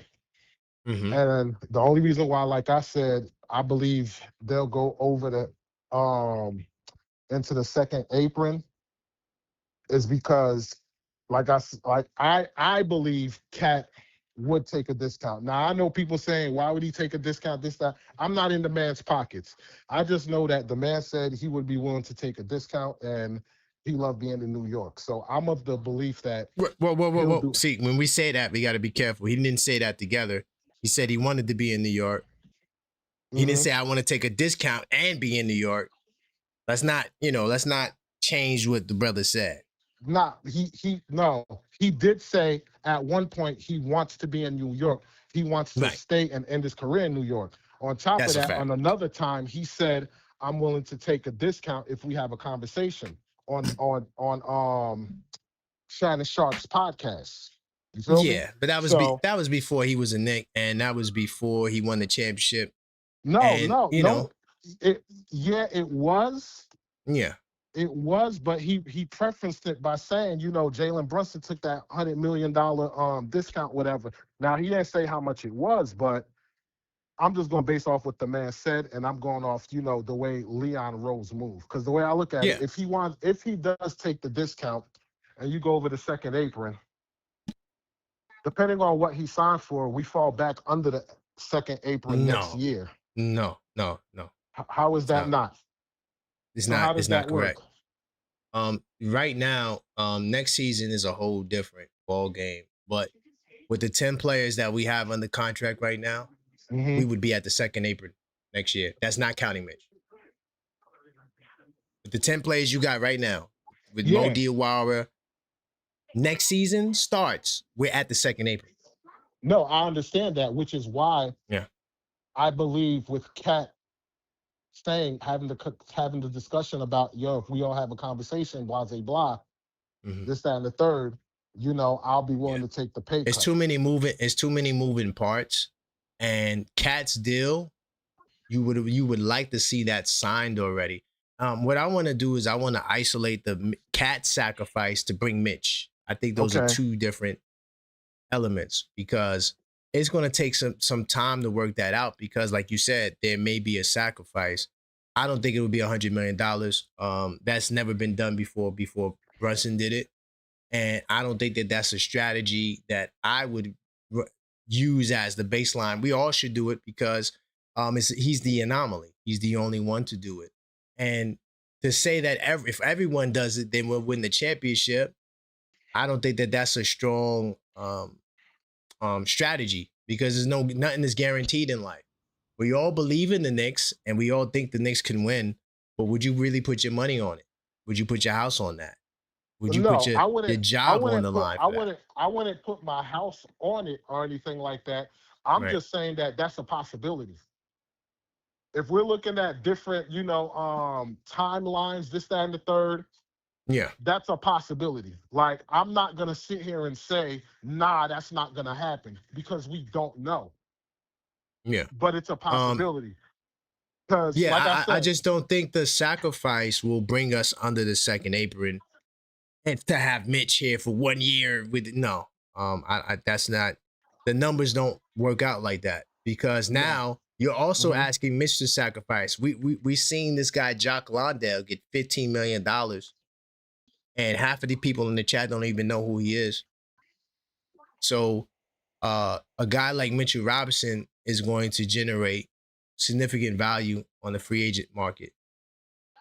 And all of this, sacrifice what? Because do you believe that can we win the championship without Mitchell Robinson? You said, do I believe that we could win the championship without Mitchell Robinson? Yeah. If we don't have a backup, if we don't have a decent backup big man, I don't think so. Because if we went out there and we got a Diabate or somebody who's a backup center, a Drummond, somebody like that, anybody who's available, you don't think that so our championship hopes rely solely on Mitchell Robinson? What I'm saying is if we get a decent backup center, like I know you mentioned Kevin Looney. I'll be good with that. Diabate, I'll be good with that. Drummond, I'm not really sold on Drummond like that. Because we, as much as we say, we don't think, like Knicks could pull it off with a backup center that's subpar, just ask the Spurs, man. Look what the Knicks did. Soon as, what's his name came in the game, they was running layup drills. So that matters. Knicks was banking on that as a means to, come back and get back into the game. So for me to just outright say, if we just get a meager center, backup center, especially with how Cat be in foul trouble, this, that, and the third, I see that as a weak spot. Wemby played at least 38 minutes a game. So for that 10 minutes that we shined, it was beneficial, but we had to beat their ass with Wemby on the floor. The reason why we beat them wasn't because they didn't have a backup center. We beat them with Wemby on the floor. We bust their ass. So definitely. I'm not saying that we don't need to get somebody that's solid. My argument that I'm making is that I don't think that you look at the backup center and you say, well, damn, we don't got Mitch, so we don't win the championship. I don't look at it like that. I think that I could get a Nick Richards or I can get a Diabate. These guys are not hard to get. I can get somebody like that and move forward and, save my flexibility because if you go into the second apron this year, you won't have the flexibility for Leon to work his magic, which is mid-season trades. You lose that. And you say, screw it. Let me just go into the second apron. So now if this doesn't work with Mitch, oh my goodness. If this doesn't work with Mitch, oh my goodness. Now you're in the worst position because now teams know next summer you're making moves to get out of the second apron. So now the only way to get out of the second apron is to trade off your assets. Mm-hmm. Now you have to trade Mitch for nothing. You got to trade Mikal for nothing. That's what Boston did. All right, so check this out, right? So check this out. Mm-hmm. Yeah. At the end of the day, whether we get whether we go over the cap for Mitch or not, the bottom line is the current squad that we have now, regardless, we're gonna be over the second apron next year anyway. So regardless whatever direction you go with it, we're still not looking technically. at that. Why because is that? if like you said, like Cat can take a discount and but Hart, not $100 million discount, but then we just discount. say like, yo, we can't bank on players taking discounts because I'm just playing devil's advocate now. And No, I know.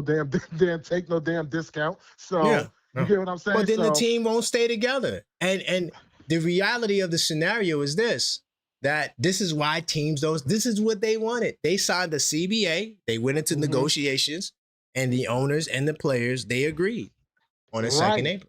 Right. But I guess the point that I'm trying to make is how you say, like, there's Mitchettes out there. The same way you say, oh, if we're going to be under the second apron, but Mitch could, Cat could take a discount. Mitchettes are looking at it that same exact way, where it's Mitchettes is asking for a future discount and going into the second apron now. I'm not saying. I'm consistent with my argument. We avoid the second apron because they're having these conversations now, and that's why Towns' deal isn't signed right now. Doesn't mean it won't get signed over the summer, but I know that there's a talk about a number. And when you're talking about numbers, it's going to take both sides time to deliberate, especially if you want me to take, 50 million less, 40 million. It don't got to be 100 million. So let me just ask you this. So in no world do you see Cat taking a discount for signing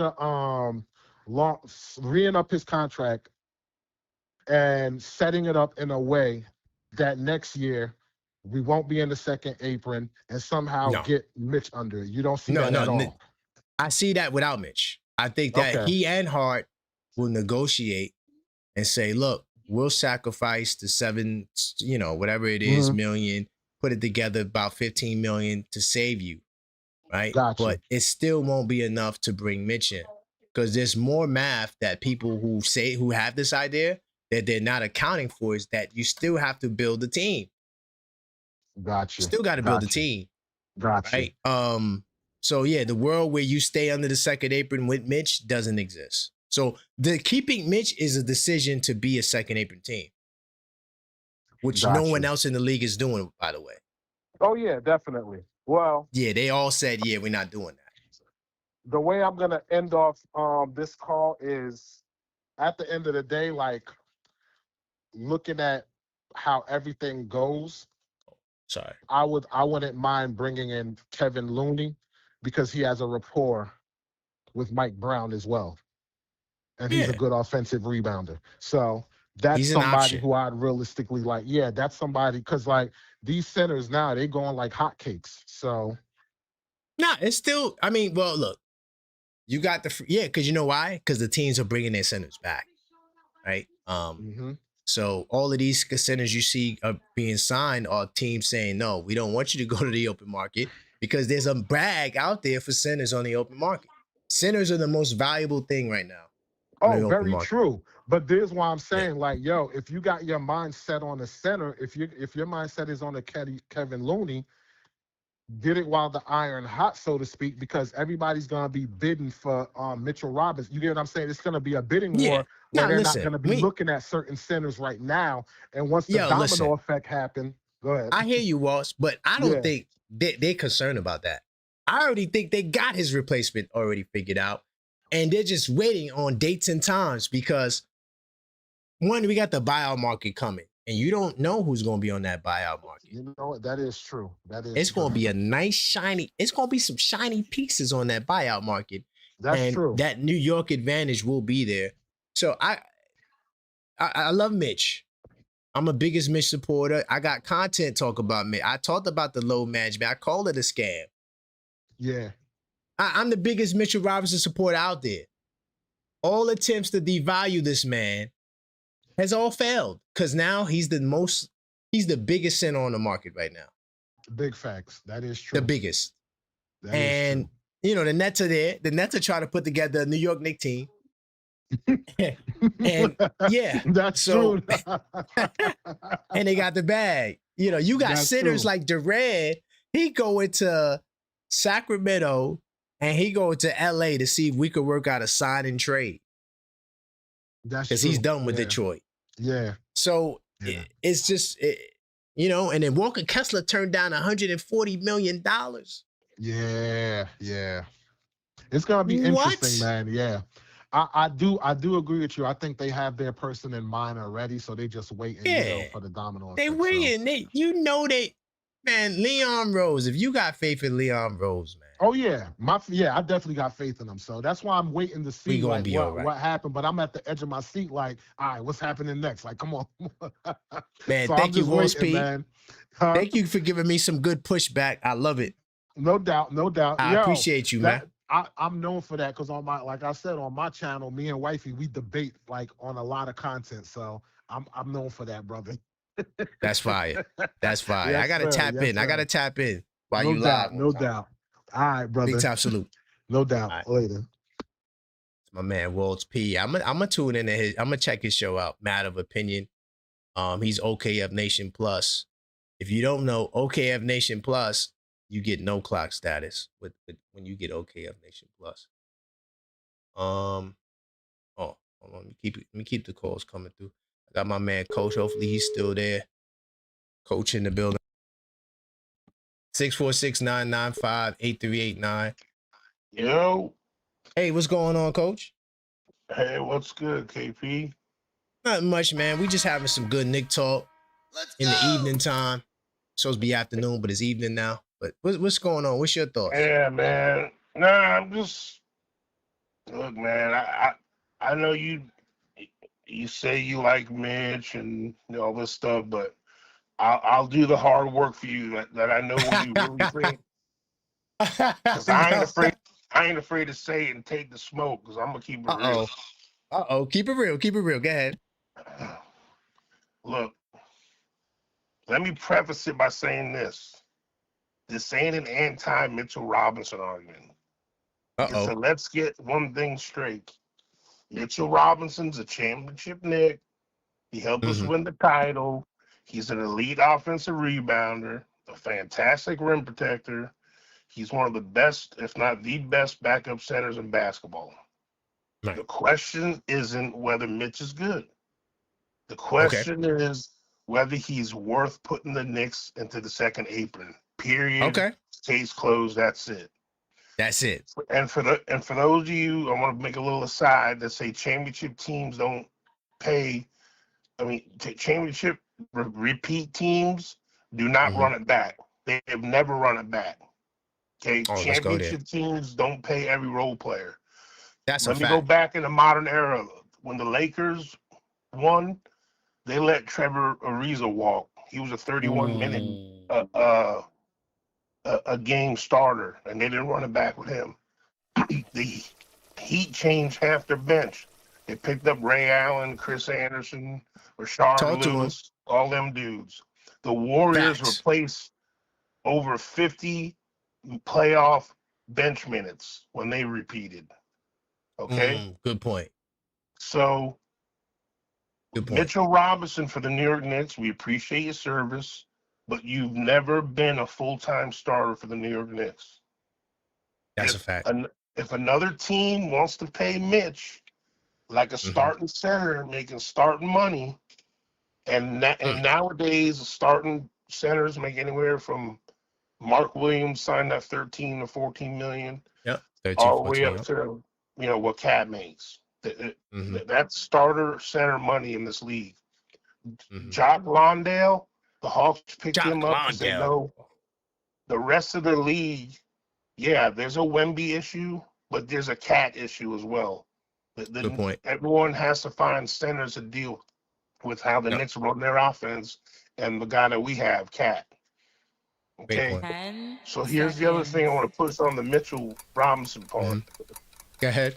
He's got a limited offensive game. His free throw concerns. He's got heavy reliance on his athleticism. He's got an extensive injury history, conditioning, workload management. He rarely plays huge minutes. We literally load managed Mitch this year, all year, to get him to play in the playoffs, and we love that, and we're glad he did. But if you suddenly pay him 15, 20, 25 million a year, as another player, another team's going to be wanting to pay him that, right? They're not going to expect him to only play 18 to 20 minutes, bro. They're going to expect 25 to 30 minutes, 70 plus games, starting every night, closing games, and producing every night. That's what, and we're expecting to pay our backup center so we can feel warm and fuzzy. Right. Starter center money, because we don't want to let him go because we think we can't win without him.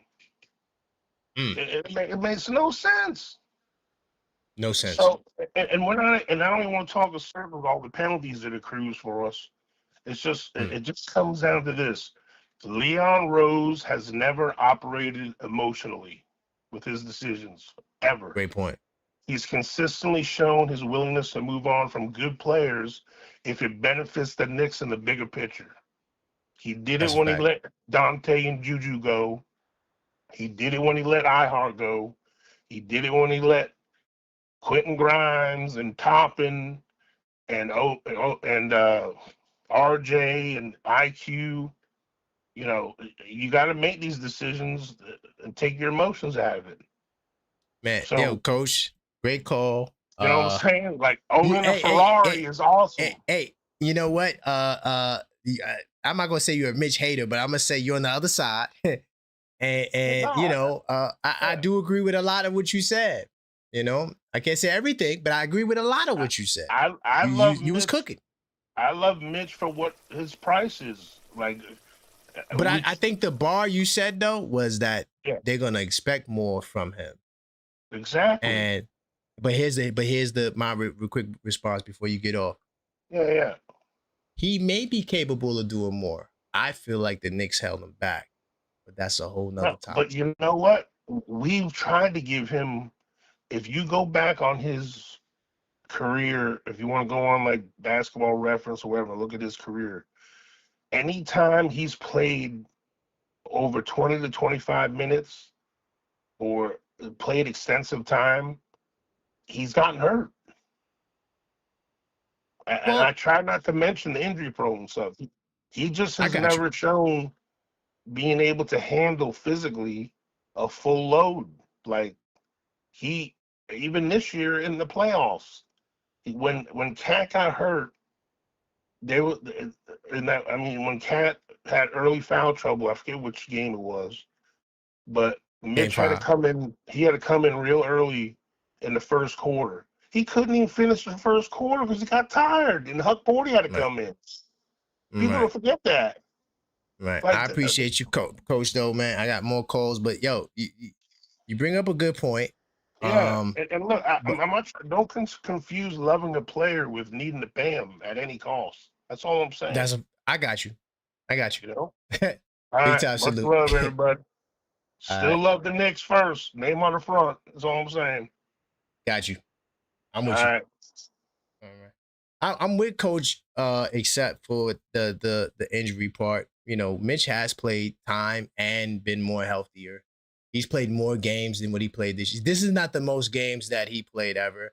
And I also disagree with the narrative that the load management saved him. I think that's cap. Load management cannot prevent injuries. That's not what load management is for. I did a lot of content on that. If you're a channel member, go check it out. I told about the load management scam. And you want to check it out, go watch the members only video. What's good, Sean? Yo, what's going on, Coral? How you feeling? We in the building, man. I'm feeling a little better. You know, I'm still coughing, but I'm a little better. Let's go! Yeah, for sure. We're glad to hear that. Glad you're getting better, man. What's going on with you, man? Man. First of all, I want to start off my conversation by saying this. I already have in my mind we're gonna lose Mitchell Robinson, and I just feel like us Knicks fans, we gotta come to that fear and that understanding.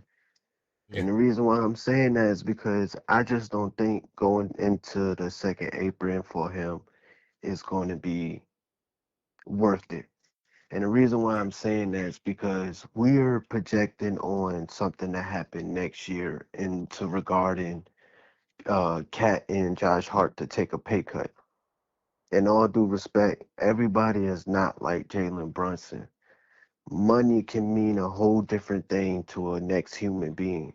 Now, I'm not saying money Right. mean a lot to Jalen Brunson, but he looked at the bigger picture and he said, Yeah. look, I'm going to take a pay cut to help get the team in order.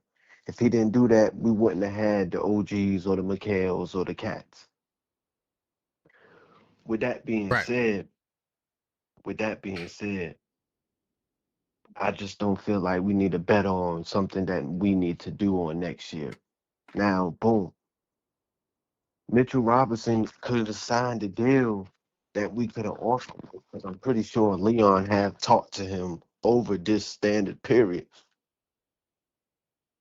So if he didn't like the offer that they didn't offer to him, that kind of tells me he's really not kind of interested. Yeah, he may be interested to win another ring, but I'm thinking he's looking at getting paid, like just to really be honest, you know what I'm saying? Yep. And all due respect, I Yep. love Mitchell Robinson. I want to see him here. Of I'm course. kind of conflicted on the answer that you gave that you don't Mm-hmm. think we can win, that you think we can win without him. I'm kind Oh, of of course. 50-50 on that, to be honest with you. I think we Mm-hmm. can win without him because our captain and who the captain that we have on this boat and on the team, but also I know what Mitchell Robinson did bring to the table, so I'm kind of like, I'm not 100% sold on it just yet. Now, it is some backups out there that I'm kind of interested in. Now, Mm-hmm. Yee's Missy, I 10 think we can go ahead and seconds. cross him off because I don't think he Mm-hmm. is going to get traded. But I'm looking Okay. at a Diabate. I'm looking at a Nick Richards. I'm looking at a maybe a good veteran. Mm-hmm. Um, maybe Toronto by Porter out. Jakob Porter might sign him. Maybe. Possibly. So yeah. So just looking at some names like that and also Mm-hmm. keeping our eyes on the buyout market. But I do want to say one thing. I don't want to keep betting on the buyout market. I don't want to keep doing on that. I want to establish a young core also, just so in our future we can have something right. So, but that's just the only thing. But But then I you gotta keep take that up preaching with it. Leon Rose because we could have had George and Carr, and we traded away our first round picks. But I'm looking at what Leon is doing though. He's thinking about winning right now. Look at Shamet. Mm-hmm. First of all, I want to say this. I don't think Shamet took a pay cut. I honestly believe Shamet thought this was the right place. This is the Of place he want to course. be, and this is the only place he think he could win another championship Right. with. So I don't think he took a pay cut. And I also believe Jose was coming back. He's home and he won a ring in his backyard. Who wouldn't Right. want to stay on the team that you literally just done that with? So Exactly. I think Leon has plans in motion. And so that's why I keep typing in the chat and Leon we trust because That's that's who it. I believe in. That's who I Exactly. believe in. So, in all due respect, Great point. I love Mitch. I want Mitch to get his money. I would love to see him with a Knicks jersey. But in all due respect, though, if he goes, he goes, and That's it. that's just how I'm playing it, man. But I appreciate you, Man, man. great call. I hope you get better, man. And salute to the chat, salute to everybody, man. But everybody is making great points. I'm not sitting here and denying it, even from what I'm saying, prior videos. Everybody make great points, but we just gotta understand, money comes into a situation where everybody is looking at it and really value your value depends on how much you get paid. And sometimes Mitch value doesn't seek 20 and $19 million. I'm just being honest. That's Mm. just me. So But KP's value did that because he got 20 million. So KP's value does that, but Mitch's doesn't. well, Okay. you know why It's fair. KP value does that? KP value does that because he brings us a different offense to this league. he fits in this league and type of offense right now. He brings the 3-pointer, he defends the basket, he can rebound and things like that. Mitchell Robinson just got limits to his game, and he just does. He can guard the perimeter and the inside. He can rebound. He can guard the post, but he's a little jittery. He's a look inconsistent sometimes. His injury bugs does creep up with him. He can't make a jump shot. Sometimes he can't make a free throw to save his life. So Okay. I that's why I feel like, and also it depends on the system that you're in, and that's why certain players get paid what they get paid. Look at Jock Londale. He just got 14 million to sit on the bench, That's a whole nother topic. but he fits in Atlanta's offense though. You know what I'm I hear saying? you. He could stretch. Listen, Sean, So I appreciate you, man. I got a couple of more people, but no, man, great call. I appreciate you for trying to bring the balance, my brother. yes, sir. Yes, sir. I appreciate you to accepting my call, and like I said, get well, man. Drink some Thank you. tea. Drink some Thank you. green tea. Yeah, I have been. Yeah, I'm gonna give me some Yes, tea right sir. after this. Big time. For sure. All right. It's my man Sean. Just for the record, Kristaps Porzingis in the last 2 years, he's played 32 games and then 42 games. Yeah. I'm sorry. I didn't mean to play that one. I want to play that one. And he got $20 million. He played 32 games and 42. I don't give a damn about the averages. We're talking about 32 games and 42 games. And he got paid $20 million. You can't talk to me about Mitch's availability when there's a guy who hasn't even played half a season for 2 years straight. And this brother, he gets $20 million.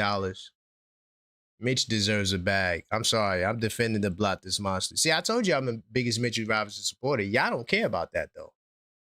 Y'all just want Mitch to come back to the Knicks. That's all.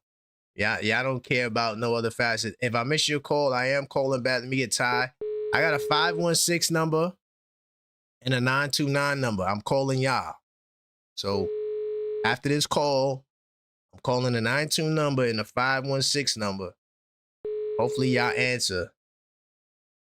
What's good, Ty? Yo, what's up, KP? What's good, man? We in the building, man.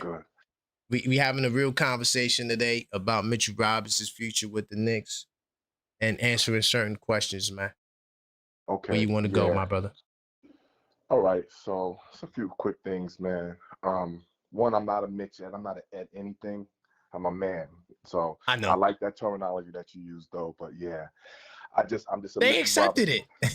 I'm sorry if I offended anybody, but I don't mean it in that way. Man, it's all good. Nobody's offended. I'm just saying. I'm just letting you know, like, you know how we are. Like, we love Mitch. I love Mitch. He's our longest tenured Knick. But I want to say something. I want to, stay on the topic, but switch a little gears.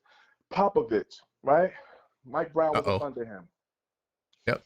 During that time, Mike Brown was under him, and just learning from under Pop, tutelage that he was under. Yo, what did Popovich do to his players? He low managed them. That was Kawhi Leonard, MVP of the finals. That was so Mike Brown adopted that and brought that here. It wasn't to prevent Mitch from getting injured. It was so that the team would be fresh for the long playoff haul. If you watch on the roommates, he said once we won the chip, he knew we could win it all. So I disagree with people talking about they was trying to protect Mitch. Mitch can't play that many minutes. I don't believe in that. I don't believe that to be true. I don't agree with that. That's one. Two, everybody got on me when I said Cat would take a pay cut. Now the rumblings are coming out about that, but not that he's taking a pay cut, but that whatever they're going to do with his contract is going to be feasible for trying to retain Mitch and everything like that, and the apron. Trying to retain Mitch will be gone. No. By the time they work that out. Yeah, but that's the point I'm making. So my thing is, and I'm gonna stand on it. I still think we bring Mitch back, but I'm gonna be quiet and eat my popcorn. If we don't, we don't. No, if we don't, it's fine. But here's the thing. See, the thing is, everybody's right in their own site. Thank God we got Leon Rose, because if a lot of us was in office, it would be a debacle, right? We would be living in the past. No other team has done this. No other team has done that. So when I look at Draymond Green, what did he just do? Right? He opted out so that way that team can go ahead and try to retain LeBron James and Anthony Davis. At least that's the rumors that's being reported. But I was told everybody want their money. Nobody's going to do a pay cut. Now you're looking at players essentially taking a page from Jalen Brunson's book saying, you know what? All right, maybe we can restructure this thing and see what we can do because I want to win as well. LeBron, he's old 50-something. Now he's talking about him getting the max is 15 mil. So to me, when everybody was on me about how no player's going to take a pay cut, I'm just going to sit back and watch this thing unfold. Like when I said in the Knicks in 4, everybody was hopping on my head. We missed it. We missed the Spurs. So can I clarify what I meant? I said nobody's going to take $100 million pay cut. I never said a number. I never said a number. Draymond Green isn't worth $27 million. Like he would not. No one would sign Draymond Green today for $27 million. But see now this is speculatory. This is speculation. I'm just saying the difference in what Brunson did. But KP, I'm going off the facts, though. I'm not going off. Yeah, not $5 million a year. You know, we've seen that. KP, I'm going off the facts. I never gave no numbers. That numbers. All right. Yeah, we've seen this before. It's not new. Not new. But that's what I said before. But nobody's ever you and D and everybody. No, we talking about Brunson. We talking about $100 million. But I'm not. We're being very clear into what we're saying. But I'm saying no one is taking $100 million pay cut. That's different. I'm not speaking on that. I think Jalen Brunson left $113 million on the table. Exactly. I think Jalen Brunson. It's a lot of money. But hold on, KP. I want to just say this, and I'm gonna get out your way. When we keep talking about what no teams have ever done, it baffles my mind because in the same breath, the Knicks have done what no team has ever done. History is meant to be rewritten. So when everybody talking about no team has ever been in the apron, all championship teams had to get in the apron. That's why Boston's where they are. All the championship teams who won a championship ended up in the second apron, and they got themselves out of there. It's the Knicks' turn to go into the second apron. When you say all teams have gone into the second, what do you mean? I'm talking about not all teams. I'm talking about since it has started. But what I'm because the Knicks have never been a second apron team, and the Thunder have never even been an apron team. No, I said championship teams. Please hear my words. Don't mix them. Championship team. I just watched the reports from Shams and what's his name, the one who does the financial parts of it. So my point that I'm making, because the apron came in 2024, Celtics apron team. So since 2024, Thunder not an apron team. Knicks not an apron team. Every team that won a championship, from what I read the reports, went into the apron, but they got themselves added. No, the Thunder have never even been an apron team before. It's not true. That's not what they're reporting. So I'm gonna go for what they're reporting. Right. The Knicks, we've only been a first apron team.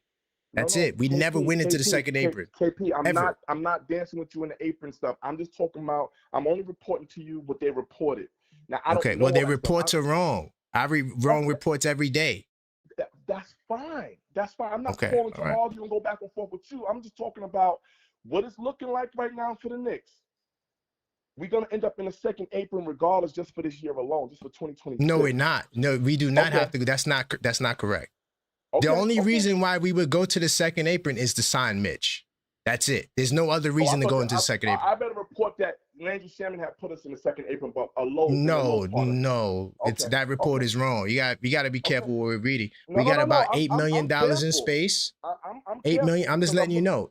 Because we got people listening to us. I like to put out correct information. But they don't gotta listen to me. I don't claim myself to be the moderator of the show. I don't claim myself to be part of ESPN. I'm reporting what I see. I bring it to you. You say yay or no, yay or nay, or you agree with it or not. That's fine. That makes your show to be objective. I don't agree with nobody on this panel. I don't agree with nobody in the chat if I don't have to. We all calling up to speak our feelings and what we think. And what I'm saying to you is, I personally think that, Leon Rose is cooking up something for Mitch to stay. That's what I think, and I could be wrong. Hell, I don't mind being wrong. No, you could be right. We could trade Josh Hart and Mikal Bridges so Mitch could stay. That could happen. It's all possible. I don't know about. I didn't see all of that. So at the end of the day, that'll keep us under the apron, and we could keep Mitch. That's the way we could do it. I'm not trying to stay under the apron. As long as we're not under the apron in 2027, I don't mind going into the apron. I don't mind being in the second apron in 2026. I don't mind that. For 1 year, I don't mind going into the second. It's not 1 year. That's another. That's another false narrative that's out there. Oh, we're just gonna be 1 year in it. It don't work like that. Okay, so these guys who are the experts on this TV, who knows the in and outs of this stuff, is just saying that, okay, that's fine, that's fair. But anyway, like I said about Mitch, if Mitch leaves, man. It's not going to destroy the Knicks' opportunities to win another chip. That's what I want to loot. That's what I want to get to. And you know, a lot of people calling in and they saying that farewells to Mitch. That's fine. Even like Huck Porty, they didn't re-sign him over last night. You know, now he's an unrestricted free agent. I think he's brewing up something. But at the end of the day, this is just me being, being speculatory. That's all. Well, all they did was they clearing out their cap holds because they're trying to, make moves as a free, because we got $8 million or $9 million to sign 3 players to stay under the second apron. Right. So that's all they're doing. And honestly, the qualifying offer, which they would have had to extend to him, if they wasn't prepared to give him an actual contract, like a 4-year or 3-year deal, the minimum is more than what they could sign him for. Yeah, it was it was like 166 or something, like 266 or something like that. Yeah, it's 260, 270 something when they could just get him for like 250 or something like that. Yeah, I saw that. Yeah, I'm just saying I did my homework before I called. So now these reporters who are reporting, they speculating, but I'd rather go with the positive for me. If I can keep the band together, like Figgy said a few months ago, keep the band together, going to the second apron for 1 year, that's wishful thinking on my part. So y'all don't got to get all your pennies in a bunch. It's just wishful thinking on my part. That's it. I'm not here to say what's going to happen. I'm not here. I'm still celebrating the Knicks championship, but I really do. I think that something really, really powerful is brewing, man, underneath Leon Rose. And I agree. And I don't think it includes Mitchell Robinson. I think that we're going to hit that buyout market. We're going to get somebody nice, whether it be a DeMar DeRozan or whoever. We're going to get somebody. Trust me. I hope so. And then as far as the center, you could get Diabate. You could do that trade. I don't mind Diabate. I saw. You could get whoever. Yeah, I don't mind. I'm going to keep it real, y'all. The backup center is the least of my concern. I want to go get a DeMar DeRozan-like player because that right there is going to elevate your bench. If you want to make a splash, you get somebody like that. They talking about LeBron want to go somewhere where he's going to be happy, where he wants to win. Ty, you know how I feel about that. I don't want to talk about LeBron. Somebody threw the Knicks out there. Everybody. I don't want to do it, Ty. I don't want to. Ty. No. You really trying to get me in trouble. You're going to be here by yourself. I'm about to be off. You trying to get me. I left that out. I said I'm gonna say that for a potential later show. Okay, my bad. I'm just saying, man. That's all good. It's all good. We having fun. Gotta get me in trouble.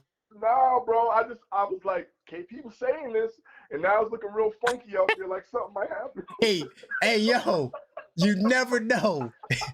You never know. We don't know, man. LeBron don't like the way Lakers did him, and he knows if he come to New York, he knows he's gonna win one easily. So. Oh my goodness. I don't know if he's gonna go with that old man team over there, but we'll see. All right, I to go with the old man team, but big time salute, Ty. Thank you. All right, Thank you for the pushback too. Of course, fam. That's what we're supposed to do. Put your feet to the fire. Let's see you get out of that. Keep me sharp. All right, fam. All right. Thank you. That's my man Ty, OKF Nation Plus. No clock status. I'm gonna try these new numbers really quickly. Let's see if they answer. 516, I'm calling you back. And 929, I'm calling you back. See if they answer. Hello? Hello. Hey, how's it going? 516, what's your name? Where you calling from? I'm calling from the Is this Jay Chosen? Long Island and Rosedale, Queens. What's good, Jay Chosen? Yes. You got a new number? Yes, it is. Yeah. Yes, it is indeed. How are you doing today, Karan? A lot better. A lot better. Me Hopefully too. you doing well as well. Better. Yes, I'm doing well. Thank you, brother. I appreciate it. Take some echinacea. Look it up. It'll change you in one day. Boom, done. Anyway, I like that. Check it out. Yeah, I'm gonna try to get the name to you. Anyway, I'll put it in the chat. You look it up. Okay. So I agree with you fully. Thank you for the support. I think we look at some of these teams, and we look at some of these contracts that we just picked up. Yeah. Right? Shamet. What do they have in common? They all took a little less to stay with the team so they could try to run it back. I think that we're having a discussion about things that we have no fully clue on yet. Okay. And for me, I don't know why it's frustrating the hell out of me, but if Mitch comes back, that's the full team. Mm-hmm. But if we do believe in Leon, like we all say we do, exactly, then we need to sit back, have some of the same tea you're drinking, and get better. Right. Get better. Because there's going to be something good. Yep. This is the difference between being rich and being wealthy. When you're rich, you get money, you make money, you might spend your change. When you're wealthy, you don't spend that change. There's no way that they're going to do something this year that's out of control. I don't see them doing the second apron right now. Yeah. Now he could go up his 8%. He could do that and have faith in the next contract, or he could do whatever he likes. But if you were Mitch or I was Mitch, and I had an option to get way more money, and I'm looking at my future, the difference between 8% more and 80% more, that's a big difference, man. I mean, did Kristaps Porzingis sacrifice, Brad? He getting $20 million a year for the next 2 years, dog. This guy played 33 games and he played 42 games back-to-back years. Exactly. He got a 2-year. So, what more? You could say KP's better than Mitch, but I mean, no. KP, he's stiff. That's why we got rid of him. He's not the type of. We remember. Don't forget, we called him the unicorn way before Wemby came around. He was the unicorn. He was a unicorn. But he couldn't get 7 rebounds. He couldn't jump out of the sky. He couldn't, run with the team. He was getting hurt on a regular basis. I'll never forget going to a damn game and him and Carmelo are in suits on the sideline, and that it ruined my day. It was my birthday actually that day. So the deal is this: I'm willing to say, wow, Alvarado. He took a certain number. Shamet took a certain number. Leon's moving and grooving. Now, as far as Looney goes, if you're going to go get a Looney, you got to, don't forget, we have X amount of money for X amount of players. We're not just talking Mitch. Right. We're talking the whole team. Right. So, there's a few extra heads in there that we need to pay too. Don't forget that. So, it's tough. It's tough because I'm watching a lot of people spending a lot of other people's money, and we all think we're the best couch GMs in the world, but we don't know a thing yet. We don't know anything yet. But you know who does? Leon. Yep. And I know who does as well. James Dolan, when he said that I'm not going in the second apron. Right. 100%. 100%. Yeah. Thank you, Jay Chosen. I got the new I got the new David double locked in. I do appreciate you, my brother. Big time salute, man. Always, Great brother. call. Always, brother. I'm gonna tune in later, man. Listen, blessings to you and the wife. God bless. Thank you. And the baby, obviously. God bless you man. as well and the entire family, my brother. Big time. Yeah, I appreciate it as always, man. Talk to you soon. Soon. That's my man Jay Chosen, man. He's right. But my thing is, the boss told us, he said, I am not doing it. So for y'all to think that, oh yeah, Leon, he gonna go screw with the boss is saying he gonna go into the second apron because that's Leon. Okay, you got another thing coming. The boss gonna let you do whatever the hell you want at his business, except for what he tells you not to do. You can do whatever you want over here, but not over there. Hello, caller. State your name, where you calling from, man. Hey, this is Kev from the Bronx. Pierre, what up, man? Kev from the Bronx, man. Great to have you, my brother. I'm gonna lock in your name and number. Where you want to go? Man, listen, man. I don't even know where to start, man. Because Mitchell Robinson, man, losing him is gonna be key, man. But I mean, we can start there, man. Mitchell Robinson, yeah, let's start there, man.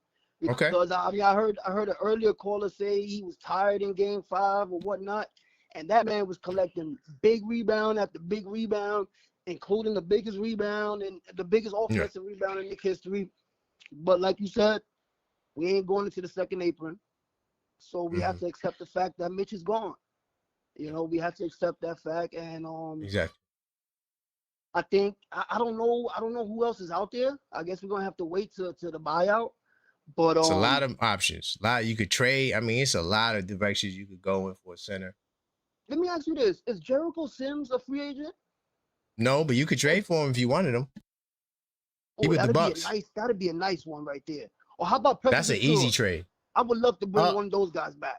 I think Precious might have re-signed though, because he had a contract on Sports Track. I don't remember seeing that notification, but on Sports Track, he is re-signed according to Sports Track. Okay, yeah. So we probably looking at Looney then. Let's see, man. You got Nick Richards there. Nick Richards is there. You could trade for Diabate. I mean, there's just so many options that I know Leon's going to give us a nice center. Will he be as all good as Mitch? Maybe not, but it's going to be somebody serviceable for sure. I believe that, though. Like, in Leon, we trust, man. And it's a fact, man. We're going to get somebody. True, man. Like, who thought he was going to bring back Jose? Who thought he was going to bring back Shamet? Nobody. Everybody thought Shamet and Mitch was gone. Everybody. And this dude comes back and signs Shamet. And now, hold on. I want to say one last thing before we do let go, because he didn't want to touch on it. But I heard a caller mention LeBron James. LeBron James he has 2 years left. Hear me out. I'm going to say something real quick. He has 2 years left. He brought a title to Cleveland already. He brought a title to Miami already. He brought a title to LA already. Right? He don't need to go back to Cleveland. He don't need to go back to Miami. D Wade ain't so there. where he need to go? He need to come to New York. What? Help the Knicks get 2, 3. Help the Knicks get a 3-peat, baby. Hey, y'all, I didn't say it. He said it. My brother from the Bronx said it, not me. Hey, Pitt. Listen. I'm with you. Yo, hear me out. I agree with you. I'm keeping it real. I agree with you. Go ahead. Because, man, you got to understand, Leon Rose was his agent. Hello. Wesley, they all connected. 10 seconds. Very connected. And been connected. You see how he was talking on his show with Nash about Jalen Brunson? Love the Mamba mentality. Like, dude, like, he has 2 years left, dude. Come help New York win 2-3 titles. Help New York win these 2-3 titles. Let's do it, man. Let's do it, LeBron. I'm with you. You ain't got no reason to go to Miami. No reason to go back to Cleveland for a third time. No reason. Come to New York, baby. Let's go. Let's you talking that in a row, baby. Listen, you talking that stuff they don't want to hear. They wanted you to continue talking about Mitch. Yeah, I know. But you know what? Listen, you know the headlines that's gonna make. If LeBron chooses to say, yo, listen, I just want to have fun. I want to have fun. I just want to be happy, man. New York is the best place to play. I want to finish my career playing in the best arena you can play in, man. The Mecca, man. Could you imagine that? You know how crazy that would be? Yo, man, it's going to be everywhere because nobody got the Knicks. Everybody got Golden State, Miami, maybe, Cleveland. Nobody got the Knicks. Nobody saying nothing about the Knicks. And it's like, yo, he will take that $3.3 million veteran deal. It's going to be so shocking.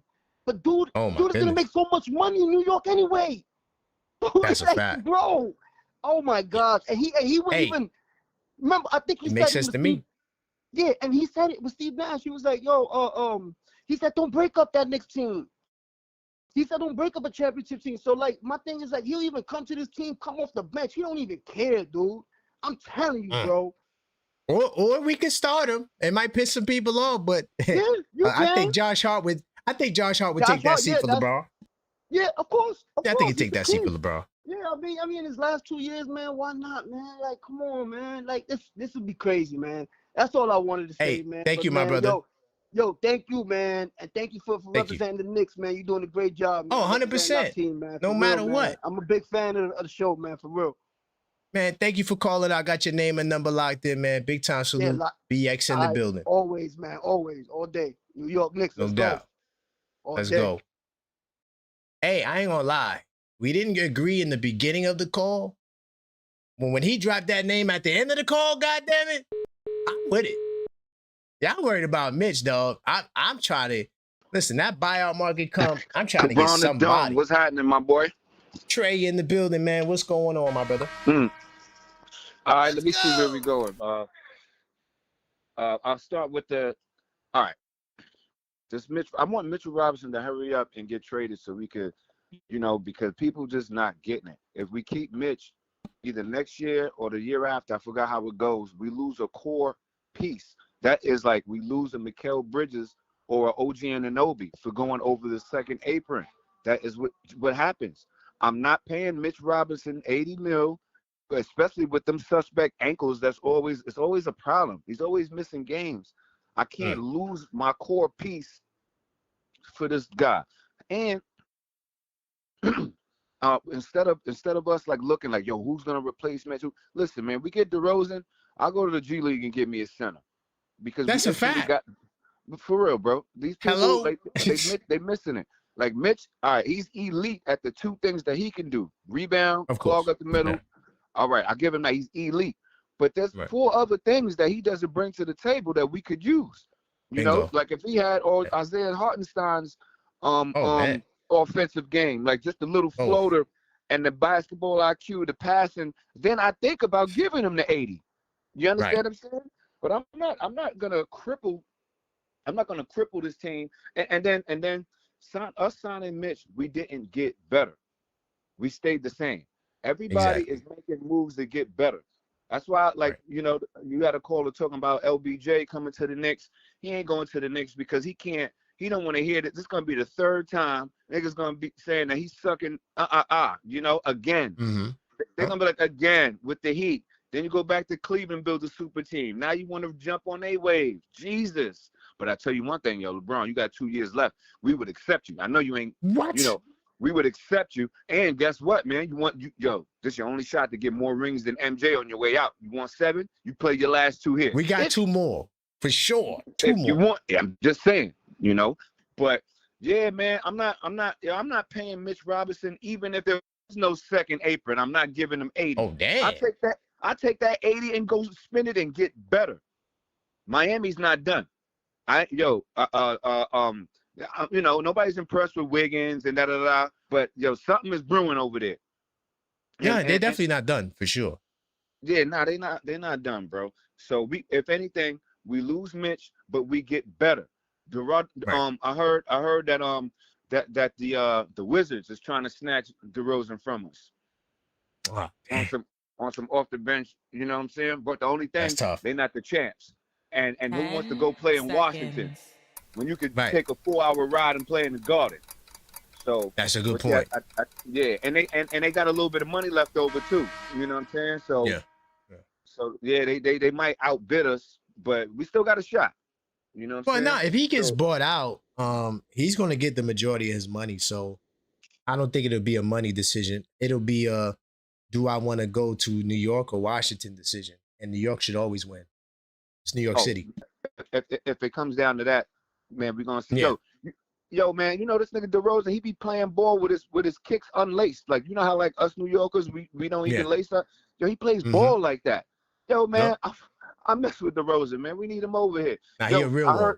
Did we Yeah, yeah, gangster too. Yo, did we re-sign Shamet? I heard somebody say that. Yeah, Shamet is back. 6 year, 24. 6 year. I mean, 4 year, 24. 6 a year. All right. So how much do we have enough money left over for DeRozan? Or he gonna get a minimum. He'll get a minimum. Because when you get bought out, you're getting the majority of your money. You know, now you're just looking to supplement. So, like, let's say, worst case scenario, he got 25. They give him 22, 21 out the 5 or 20 out the 5. He'll still be good. Like, he'll only lose a couple of million in that case, right? But the goal, what usually happens is, you know, you get the majority of your bread. Now you could go to a winning team and help get a win. You know, that's usually what happens. I mean, we seen that with Jordan Clarkson last year. Same thing. He got bought out for the 13, just under the 13, and then he signed with the Knicks for the minimum. So, yeah, these are the type of moves we're looking at. So perfect. This is perfect. So he got bought out, so he can only sign for the minimum, and we got at least the minimum left over from re-signing.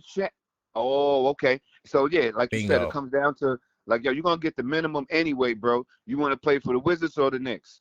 I think he's already like, nah. And why? Knicks. Yo, man, I trusted Leon Rose. Yo, man, he goes and makes that happen. Yo, man, he's invited to the cookout, barbecue, Christmas. You know what I'm saying? Like, yo, that's a fact, man. Word. Well, yo, man, shout outs to you. Big time salute, Trey. Us. Thank you. Knick Nation, you know the vibes, 100. No doubt. By the way, I just seen a news flash. Everybody trying to hold on to their centers, dog. DeAndre Jordan has agreed on a deal to return to the Pelicans. Everybody going back home. All I'm saying is, you know, if Mitch was coming back, I think he would be back already. You know, Porzingis played 32 games, 42 games. He got a 2-year, $40 million deal. And y'all telling me Mitch ain't gonna get no money. Y'all tripping. Wow, there's so much going on. What time is it? I'm gonna see if I might come back and do a nice show. We'll see. I do appreciate you guys, but that's all I got for you today. Whatever topics I miss, I'll probably talk about them tomorrow or tonight. But until next time, as always, let's go.